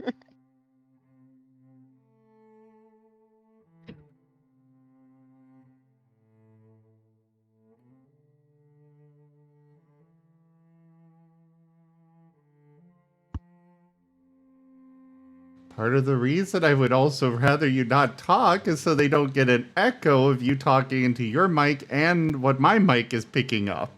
Well, who wouldn't want to hear me twice over? Touche. I might have to go wash a dish so I can actually start prepping for dinner tonight. Since my dinner did not arrive. Okay, well, we are on break, so. Yep, so I will be back in a while. And how are all of you out there in the chat doing? Y'all doing well? You all enjoying the game? The story unfolding before you? Yes, hello, owl. Ooh, ooh. I'm glad to hear that, Balasar.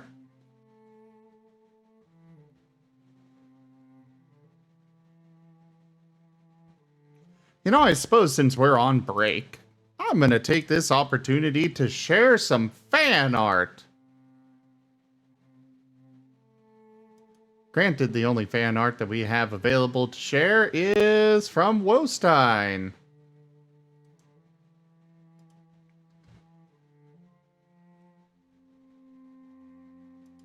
I think this is the one I want. Yes, yes it is. So, first up, we have Dartborger.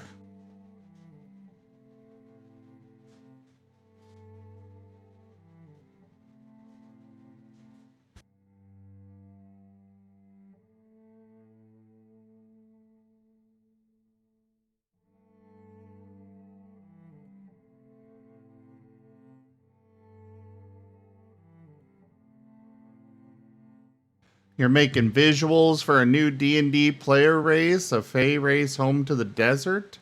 Interesting.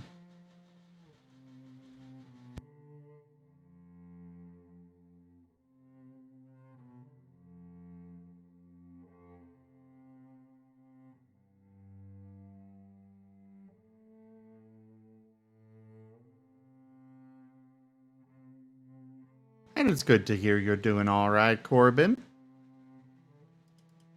And this other one was also done by Wostein, but there's no background. I'm using the or sharing the no background version because otherwise it'd be really tiny on the screen here.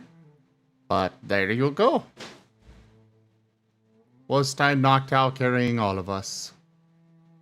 I approve of our bird mount. We're going to have to use that to travel back to Starlight. If we find one. Found one. Found one. What are you finding? I found a bird mount that we can use to fly back to Starlight. I am sharing some of the fan art. Oh, I found a see, I bird. see. I claim that bird as mine.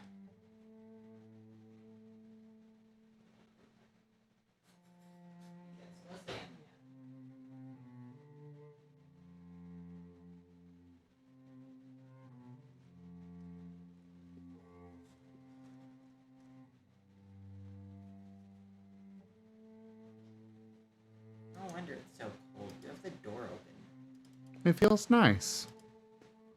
Yes, I'm sure. Below freezing weather feels nice. It is not below freezing. It is 41 degrees Fahrenheit. That is how you make a That state is of popsicle. Barely above freezing.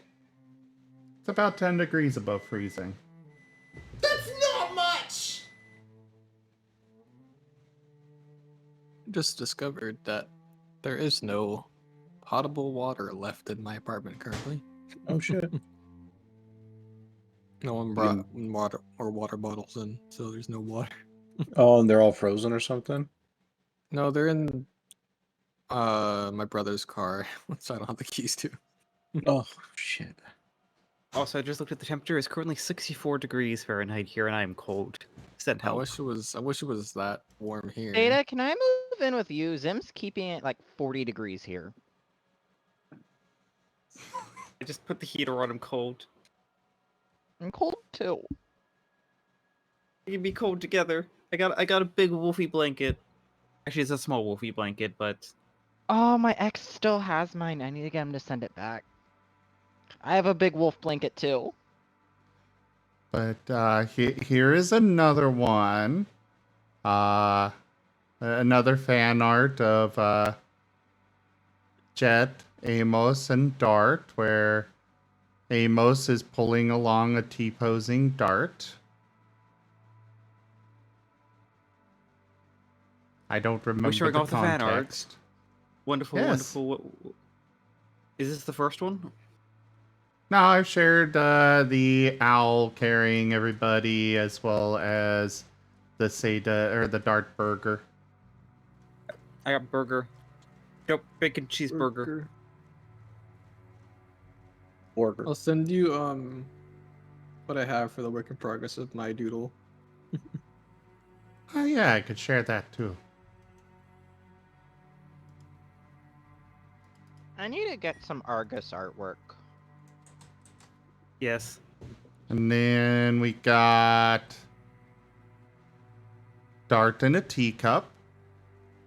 We have a lot of fan art of Dart. No one likes Argus.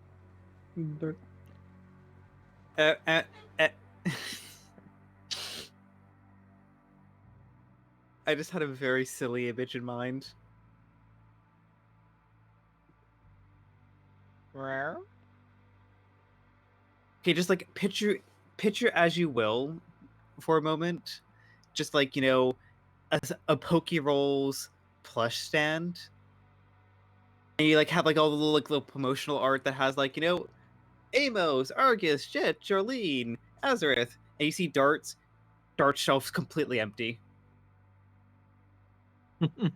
Argus's shelf is completely full and covered in dust. I want to buy an Argus plush.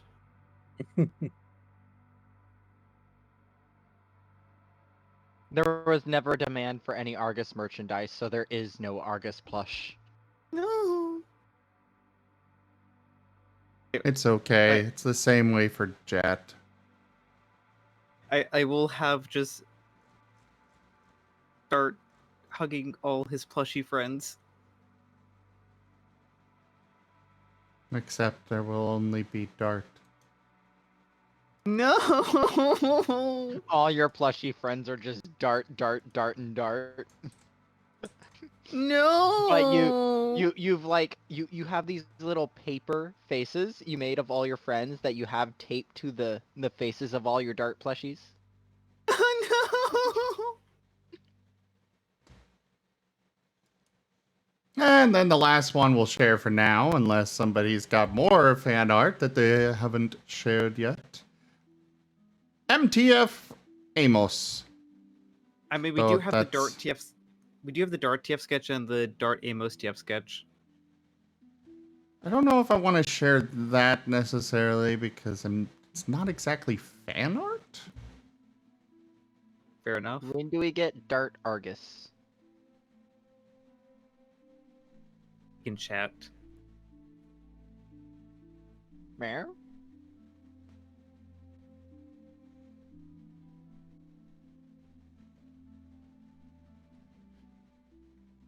Then again, I guess Wernie is the one drawing the MTF Amos, so. Yeah. But part of it is also, if you're sharing fan art, you're given permission for it to be shared and stuff on stream and whatnot. Whereas I don't know if the artist is okay with that with the TF piece that you guys got. I don't know, what? Rykon, do you think River Otter would be okay with the sketch being shown on stream? Yeah. I'd still prefer permission, actually asking him first. So we could share it next week. Okie dokie. Well, I mean, I guess, but like once you commission a piece, it's kind of yours to do with as you will. That's just me. Depends on their terms of service.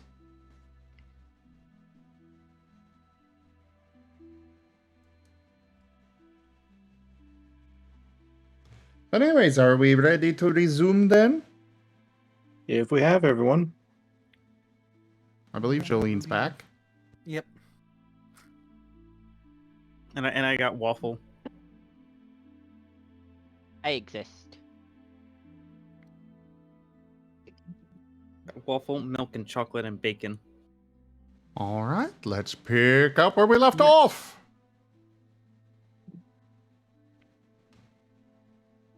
Could Dart go over and inspect the weird sign thing? The figure. Can Argus pick up the fishing rod? It is affixed to the figure. And you don't see anything too special. It seems like it's just some wrapped up caricature. I was trying to figure out if I could figure out what kind of Pokemon it is. Indiscernible, actually. You can't tell. Strange. And I pull the fishing rod off the thingy. Okay, Off the- you have split the figure in half to do so. I'm okay with this. Wow. I have a fishing rod. We You can know get what a fishy fishing rod snacks. I think I know what a fishing rod is. I mean, kind of. It's a long pole, doesn't have It's any a- string on it, and certainly doesn't have anything like any hooks or anything. It's just a long pole. It's an upgraded stick.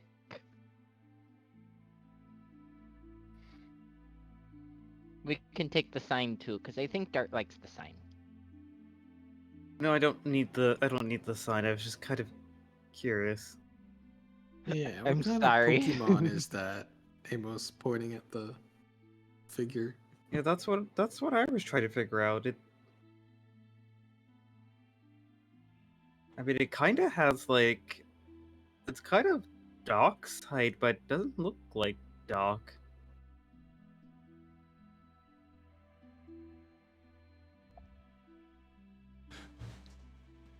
Jet, for the record, is pocketing the Electrobytes. He likes those a lot. Maybe they're the kind of bonds that made all of this building.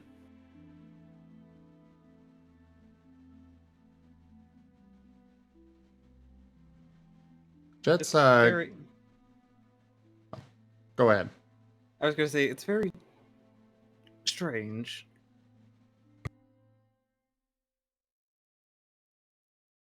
What is? This building. It's got a big water room.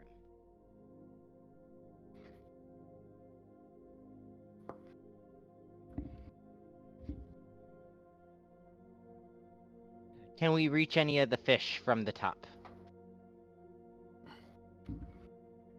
Or from where we are in the water room? You cannot. Aw.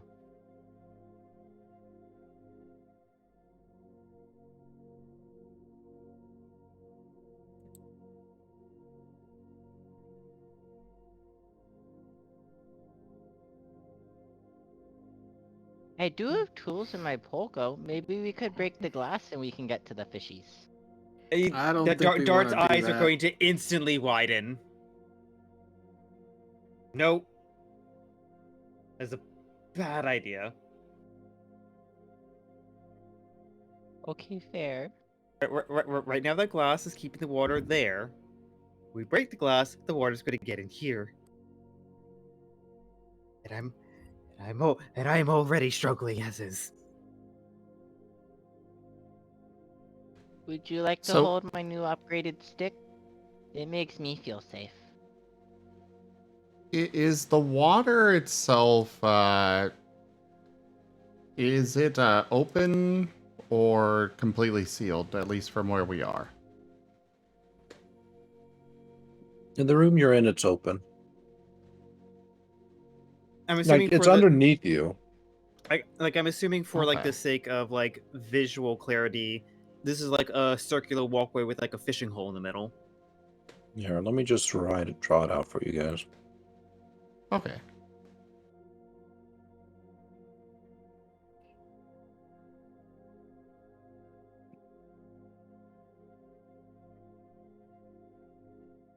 Water.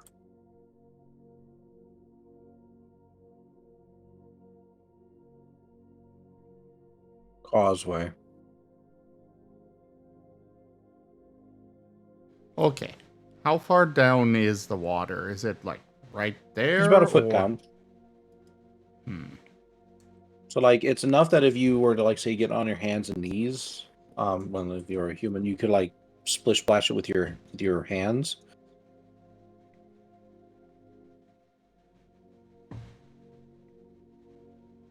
We see So I things can moving splish around splash it down there, with right? The stick. Yes, you see things moving around down there, just like small little flitting shapes.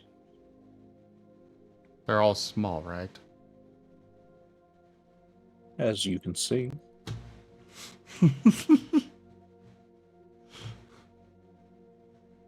Hmm.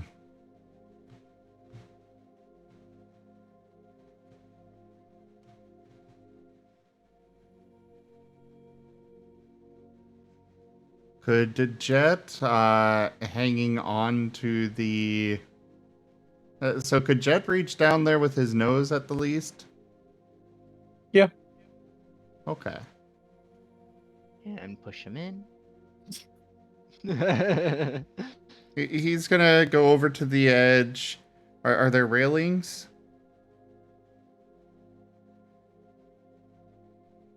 Say again?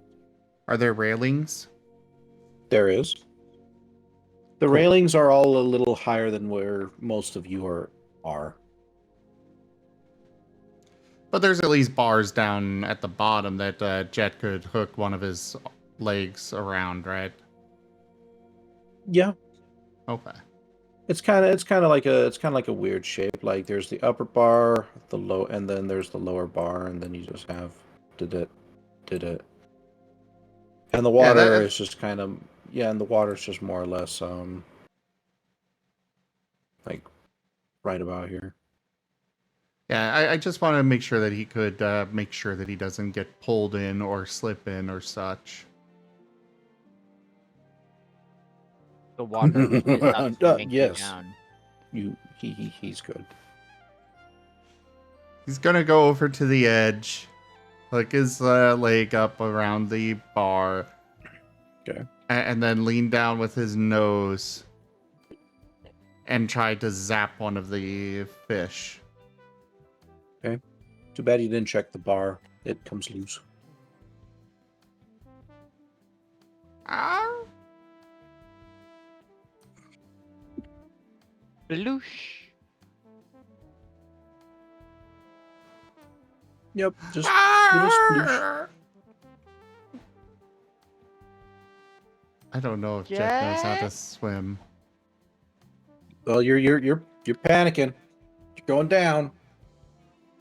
This is Going like the down into Titanic the sad depths. flute music. Do, do, do, do, do, do, Oh no. do. Can I reach the little fishing rod stick down into the hole? Yeah. Jet is letting out his electricity still, because that's what he was planning to do. Okay. You zap all the water, Right, boo? and a lot of the little fishies just kind of like bob up. And after a moment, like about a minute of fierce splashing, you realize you're not sinking. It's only about like a couple inches deep. Right. Never mind. Yeah, grab the pole. I'm okay. Sure? Here, grab these. And he's gonna start grabbing the fish that are bobbing up in his mouth and kind of trying to hold them up to the others to grab. The poor fishies. We need food. Jet, what did you do? I was trying to get us food, but he kind of looks around sheepishly. I seem to have gotten a bit more than I intended. Okay, so Jolene's gonna kind of float over and try and grab some of the fish that are bobbing to bring them ashore. Well, ashore. That's not quite the word I'm looking for.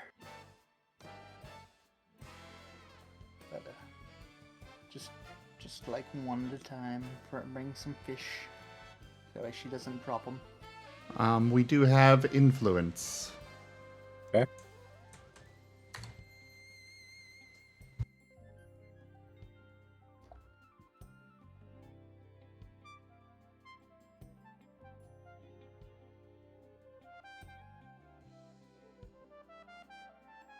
It's a bit late. I know. The- That was The my scene's fault. already ended. I'm sorry, Wostein. That's just the computer being really slow on me. Yeah, I highly recommend that if there's any influences, try to not make them like, oh, this is literally going to be happening in the next second, sort of a thing. Mostly just due to the fact that if you do that, well, depending on how the scene is going, I may not want to interrupt it, or I may, or the moment's going to pass. So, try to think a little bit further ahead with your ethereal influences.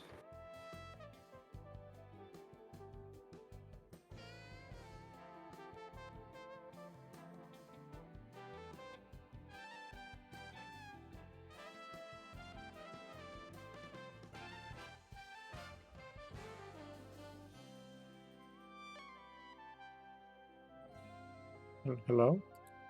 Well, No, What, that was you good. all gonna do stuff? Dark, Yeah, we're- Pokes the players. We're- Dark's gonna we're- shake his head, just be like, I think this is a little wasteful, Jet. I didn't mean to. I don't think leaving them here is gonna do any good. I mean, they seem to be doing just fine here. He's looking pointedly at all of the ones that seem to be just flopping and floating on the top of the water, dead. Oh, they're not dead. You can see them twitching. Oh! Yeah, fish are highly resistant to electricity and water, actually. They can survive much more electrical shocks than we can in the water. Neat. You've just stunned them. Okay, well then we'll only... How big are they? They're tiny. They're like minnows. Okay, so we'll probably Maybe need a there- few maybe of there's them like a each. cup. Yeah, there's maybe like one or two that are much bigger, but like, by and large, they're small. Okay, so we're Jolene, can I grabbing the borrow your ones. bowl? Jolene is going to look at Argus, this kind of squint, and then say, "Are you gonna put fish in my bowl, darling?" I was thinking about it, but I couldn't stop thinking about it. Good idea, darling. You're not putting fish in my bowl. Aww. I wanted to make a fish bowl. I sleep in that, darling. I don't want it being all fishy. But I could have a pet fish. Squint. Oh, no, okay, having a happy Jolene is better than a pet fish. How easy it is to cow Argus is hilarious. But yeah, Jolene's just gonna nod and continue trying to get fish out of the thing so that we have a decent amount, but not too many.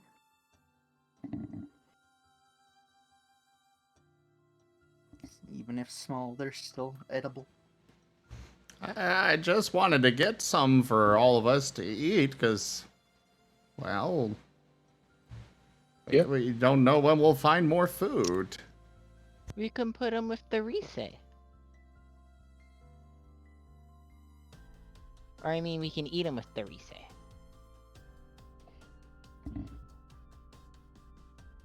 Could do that indeed. Can we even eat these? Yeah. I mean, you all are I mean- equivalently small too. Well, no, that's Dart asking in character.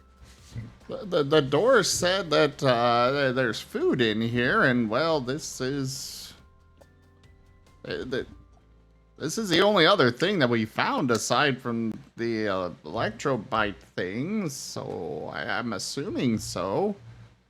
Unless the We- stick is food. And he's just gonna start gnawing on the fishing rod.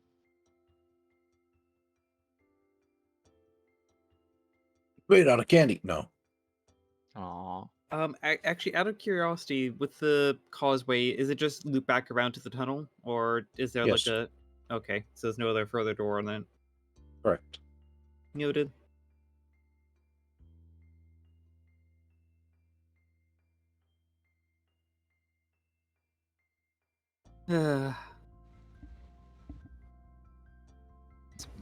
Suppose you're right.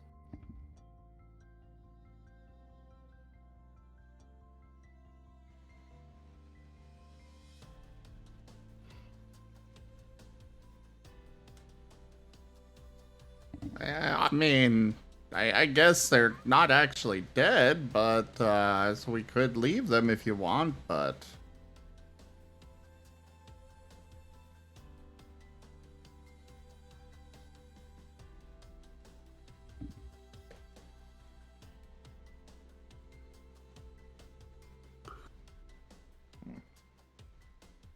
No response. It like Dart's pondering, just like.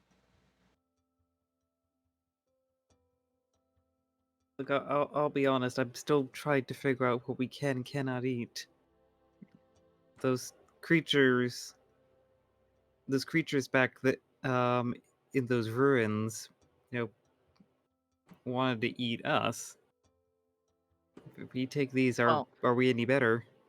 I don't think they wanted to eat us, seeing as they took the one guy and kind of just broke him in half instead of eating him. So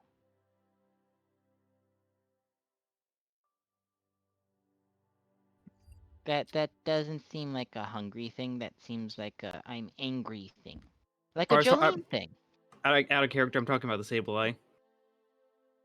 Oh. I thought you were talking about the evil monsters things. No, I'm talking about the Sableye.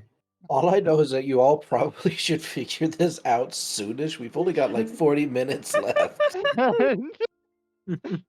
Do we keep the fish? Do we not keep the fish? Who gives a shit? Just do something. But it's an important moral quandary.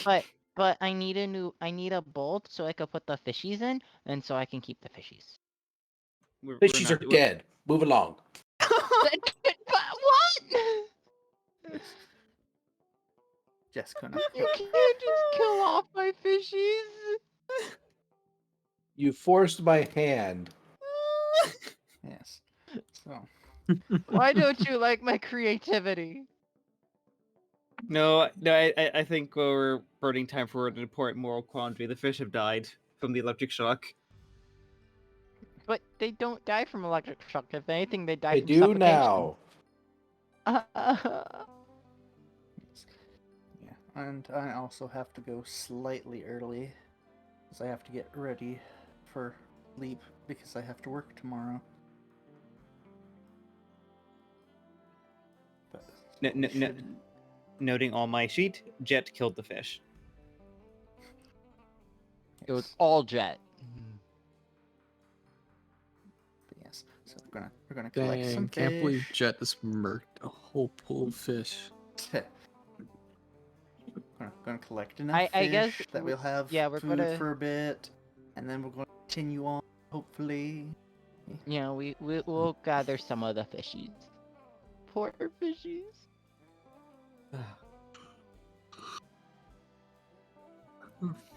Oh. How hard is it for Jet to get back out of the water? I mean, I it'll have take a to- hop, skip, and a jump for you to get up, but you can make it. Okay. Can Argus lower his pole down for Jet to grab with his mouth? Nothing stopping you. I'm gonna do that. He's gonna lower the fishing pole down for Jet to grab. Just I'm don't choose assuming into this it. is a very flimsy, a typical it's like fishing this- rod. Yeah, it's just this thin plastic pole thing. Fishing rods can take a lot of weight, and you don't weigh much. Jet's not using it. He's just gonna hop up. It doesn't look sturdy enough. While it may be sturdy enough, it doesn't look it to us.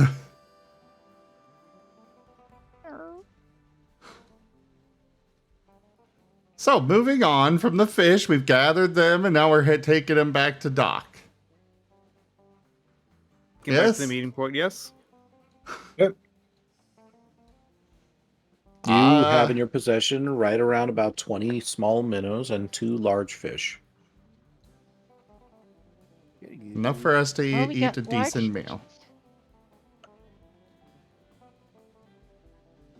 Something that's not Doc. candy or sweets for once. Yes, what is it? We found these fish. Are they edible? I'm not sure. I never really was one for the more Piscean of endeavors. Jet's just tilting his head. Yeah, fish. So you're not, you don't know how to, do we just eat No. them like they are? Well, let's be smart here. It's meat, more or less. So, you probably should do some cooking before you eat them. Rank up. Hold the line. This hamlet shall not fall. Ferret Magic raided my stream with 24 viewers. Ferret Magic! Hello there! Welcome on in, everybody! How was your stream, Ferret? Just so you all know, you have come... excuse me. I hope your stream went well, Ferret. We are currently doing our Starlight expeditions Pokemon Mystery Dungeon tabletop campaign. Oh, Baldur's Gate is a fantastic game. Very good choice. I will be in the chat, but welcome in everybody. I hope you enjoy the show. And yeah. So Doc was saying that we need to cook them first. I think that would be a good idea, yes. Any idea how to cook them? You could With a cook them fire. like you did with the Reese. Jet's looking over at Amos. Okay. I mean, I can make the fire if you don't want to make the fire.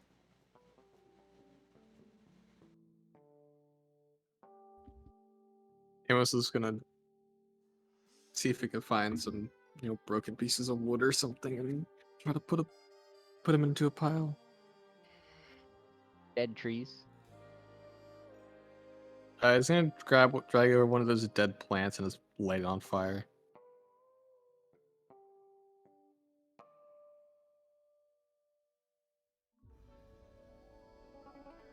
It's on fire.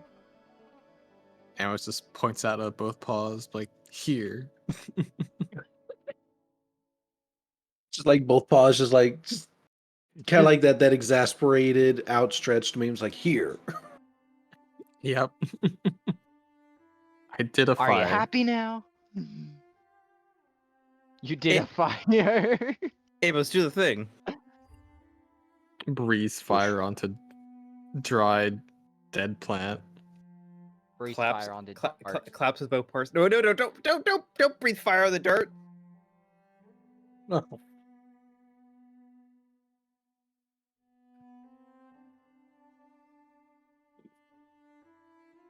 So we have fire. Mm-hmm. Insert fish into fire. Wait, I'm going to put the fish on my pole, and then hold the pole over the fire. Okay, sure. Why not?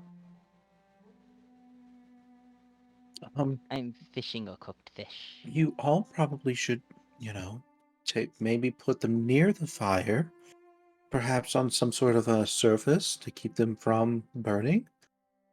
Or you could put them on sticks and stick them over the fire. But if you put them in the fire, then they're just going to be firewood. We have a pod, don't we? Yeah, we've got the pot. We can put them in there.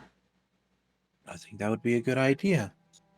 You don't want them exposed directly to the flames, just the heat. Jet's gonna go grab the pot out of the pull go and start loading it up with fish. Argus is going to keep cooking his. Argus is going to keep cooking his fish with stick because he did it first. With the fishing pole or with something else? With the fishing pole, he has the fish stuck to the tip of the fishing pole. Okay. Plastic fishing pole with fire. Yes, his plastic fishing pole that he's hanging over the fire to cook the fish. I mean, I think you already know how this is going to play out, so... It's gonna cook perfectly and nothing's gonna go wrong. Of course. Roll a 1d6 to see if that's the case. Oh boy. You know, with my luck, this will be one I get right. Or I actually get, because only crazy things work for me. It neither really seems to cook it or not cook it. It's just you're holding it too far away. Oh. I will move it closer to the fire. Okay. Now if you get a 1 or a 2, you fail. Go ahead. Roll again. There we go. It does not cook or cook. You must move it closer. Closer to the fire. A 1, 2, 3 is a failure. 4, 5, 6 is a success. Roll again. You successfully cooked the fish. I did a fish! And our Argus is happily waving his fish on a stick around. His fully cooked fish on a stick. That did not go wrong in any way, shape, or form. Oh, I knew that would work out. It had to. It's Argus.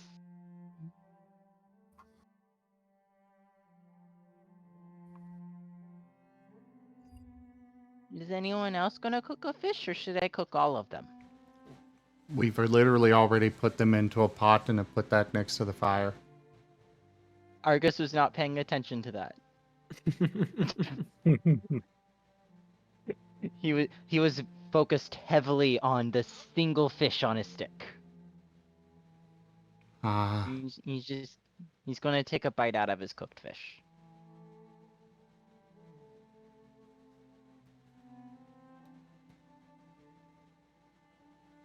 Good. Okay. Your fish in the pot are, after about a half hour, are nice cooked. Obviously, Argus is nomming on his fish, picking out the little bones, maybe, possibly. Or he just swallowed it whole, I don't know. He's a dinosaur. He's just eating it. He's eating it like a cookie. And the day is now gone a little past early morning now.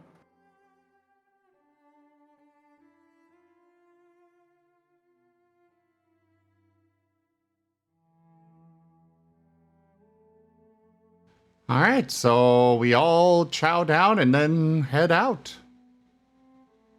I agree with this. Okay.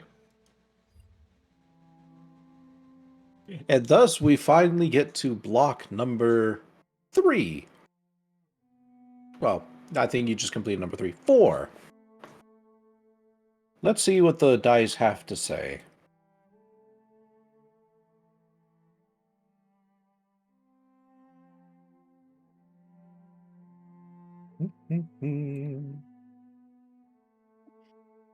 Let's see here. Damage, NPC types, difficulty. Yeah. All right, I need a 1d20.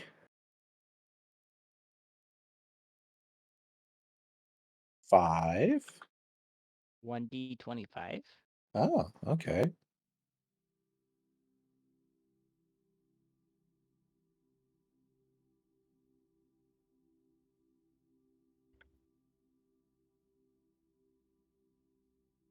Okay, and now I need a 1d100, which I will do on my own.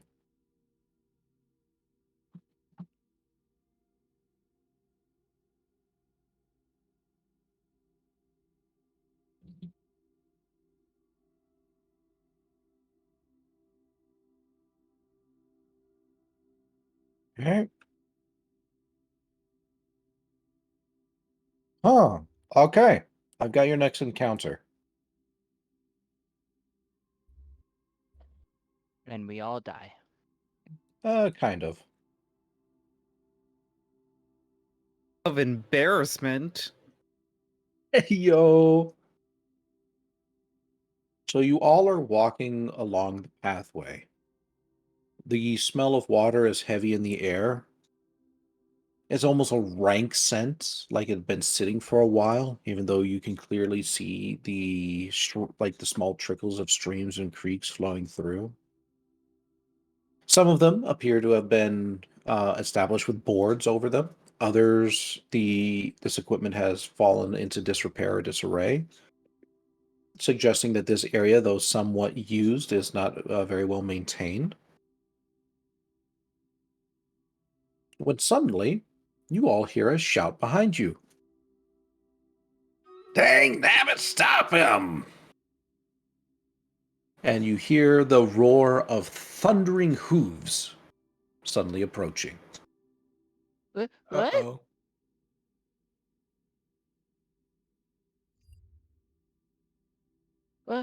What's going on? Jet is looking around at what's going on. All right, what's everyone else doing? I'll also Get probably get to the yeah. side. pulling the Pulgo to the side. Yeah, Pulling the run pogo to the side. side and then hiding behind it. Okay. You see what appears to be, like, all of you, just as you all are pulling off to the side, suddenly something just like dashes right past you with a great burst of speed. You can clearly see that it appears to be a young hooved creature with fire spreading down from its mane and tail, just flying by. Roll me, and this is everybody. Roll me a insight survival alert, please.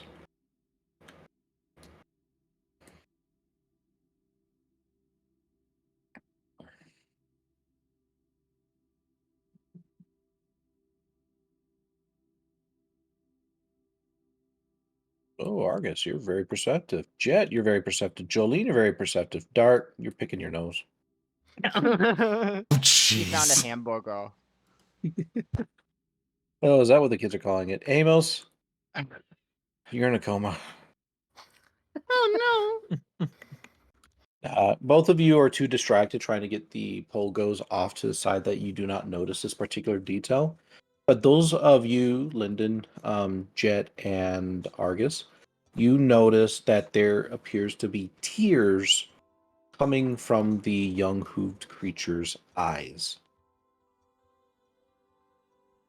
And then suddenly he's dashed right past and continues down the way, stumbling over various boardwalks and wooden platforms. Right? Did something happen?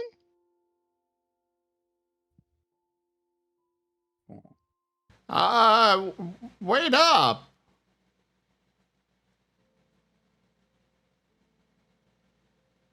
I gotta do it manually. Oh. Second. I am going to have to hop off for the night. I have to get ready for sleep so I can be rested for work tomorrow. Well, today. That is now. It's today now. Okie dokie. Then That's do we all fine. want to end it here before you all get into the next big encounter and just do our round robin before we end it for the night? That Yeah, would probably. seem logical. It's a very lovely cliffhanger to end the episode on. Yeah. Seem like a Who fun is the time. mysterious pony? All right, It's Lyndon, fun. you still here? Real quick? Yes. Can you give us just a very quick what you liked, something you felt could have been improved, burning thought or idea? The thing I liked most was the situation with Amos and the tree, because that was kind of hilarious. Uh, uh, things that could be improved, I can't think correctly. Is my mic cutting out again? A little bit.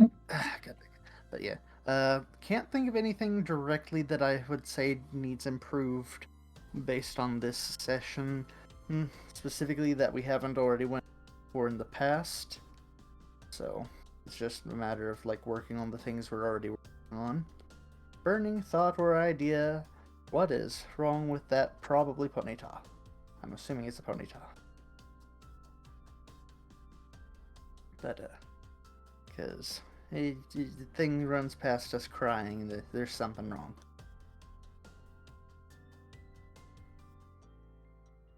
Maybe. All right.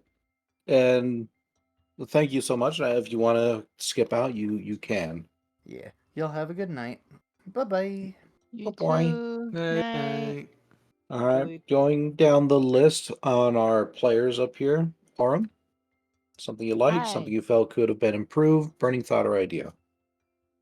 I liked a whole lot of what happened. It was honestly, there was a lot of fun little interactions between everyone. The Amos one was probably the funniest.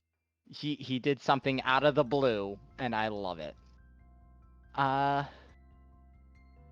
Something I think could be improved. I do something to be creative, and they're like, no, I change it. You can't have that anymore. It's like, why? I want my crowbar, and you're like, no. I want my fishing rod, no. I want my thingy, no. You can't have. I mean, to be fair, I feel like I was probably the one dragging the session now with a moral quandary of should we be eating fish. Fish are friends, not food. Until I eat them. Then they're food. Panicked. As for burning thoughts or ideas, at first I thought we were in a museum. Now I think we're in an aquarium. And, either an aquarium or a zoo. And, I don't know. Rygon things. Me. Yes. Also, Dart is cute. Me. All right. Zim, something you liked, something you felt could have been improved, burning thought or idea?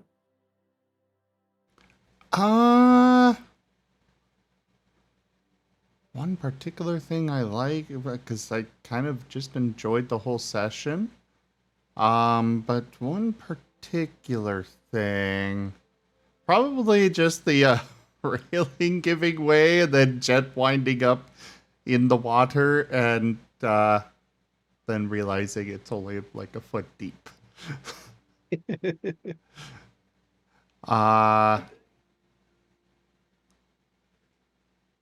Something to improve. Like, things were a little awkward here and there, but I don't feel like it's really that bad. Like, yeah, we could have gotten further tonight, but at the same time, I think we all had fun. Well, which is the primary goal, right? Exactly. Exactly. I enhanced my stick with a crowbar. I had fun. And Red Raven, yeah, that's kind of what I was thinking, is that we were in an aquarium of some sort. Though the fact that they allowed fishing, that kind of throws me off. But so who said they allowed fishing? True, I guess that sign could have been something just referring to fishing in general rather than being like, you No can fish fishing. here. What No sign? fishing allowed. The person thing. Yeah, that's not a sign. The cardboard cutout. Yeah, it's still not a sign. Whatever the hell you want to call it. You're calling it a sign. It had nothing written on it or anything. But burning thought or idea? That was kind of it. I still want to know Oh, what's that you going were in an on aquarium? with... Yeah. I mean, we already covered the whole what's going on with the hooved creature. But... That is fair. You know. Alrighty. Seda, something you liked, something you felt could have been improved, burning thought or idea? Overall, I had a lot of fun this session.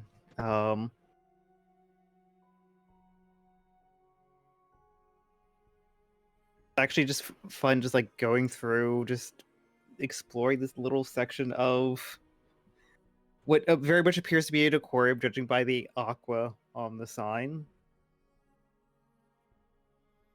Just all the fun little shenanigans that, like, we've had our characters have had a rough evening, so to kind of like have a little bit of a reset relatively, it was actually kind of fun. What I didn't like, I felt like I actually underplayed Dart's reaction to basically being surrounded by water.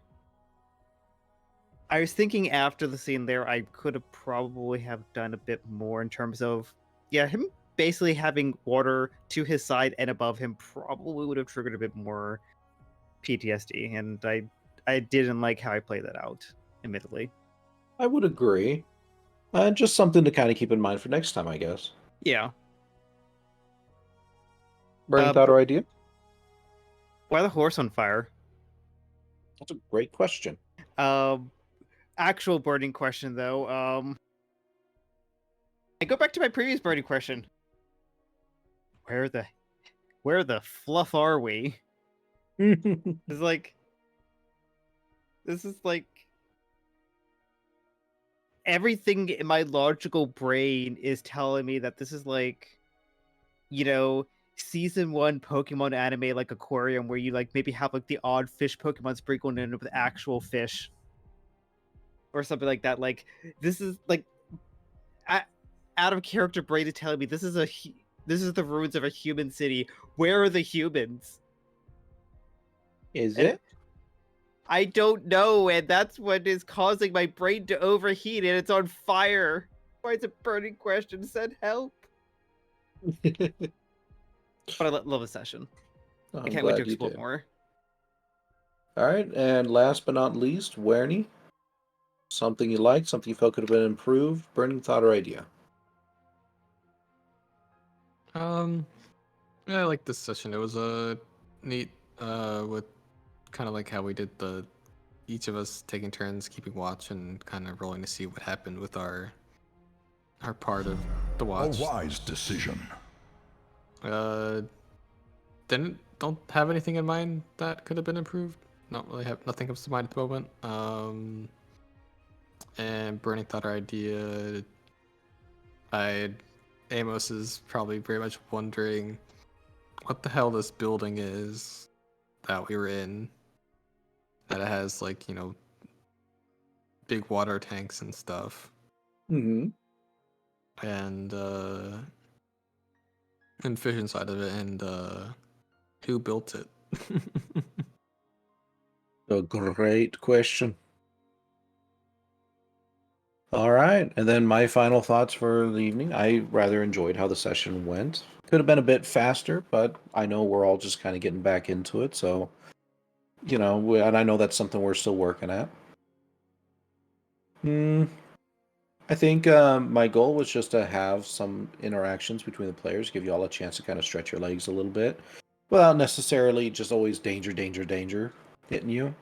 Sure, there may have been one or two small little, hesitant screens, but it was more of just, just to give you all a chance to play your characters and roleplay a little bit. I do look forward to how the next session is going to potentially go, and I feel like you all are going to start having more interactions with things around you, particularly Pokemon. So it'll be interesting to see how you all go from this isolated venture into oh yeah, that's right, people exist in this world. Wait, people exist in this world? Mm-hmm. What are Yeah, otherwise, people? not much else. What are Just a second.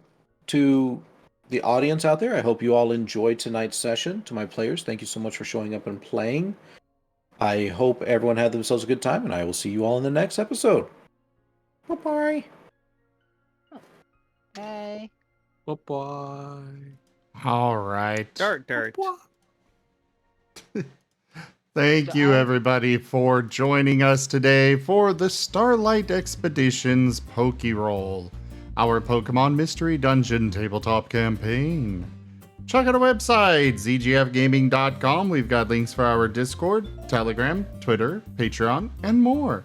They are on the website as well as down in the description below through our link tree. I'll be back in just a few minutes with some more streaming, so stick around for that. Consider becoming a patron over at patreon.com/zgfgaming. It is one of the best ways to support the channel, though you can also do so by sharing the stream around. Thank you to my patrons, tippers, and subscribers. It is because of your support that I'm able to continue bringing these streams to you all. I really cannot do this without your guys' help and support, whether it is financially or just with your time. But for now, thank you all so much for joining, and I bid you the most fondest adieu. Row.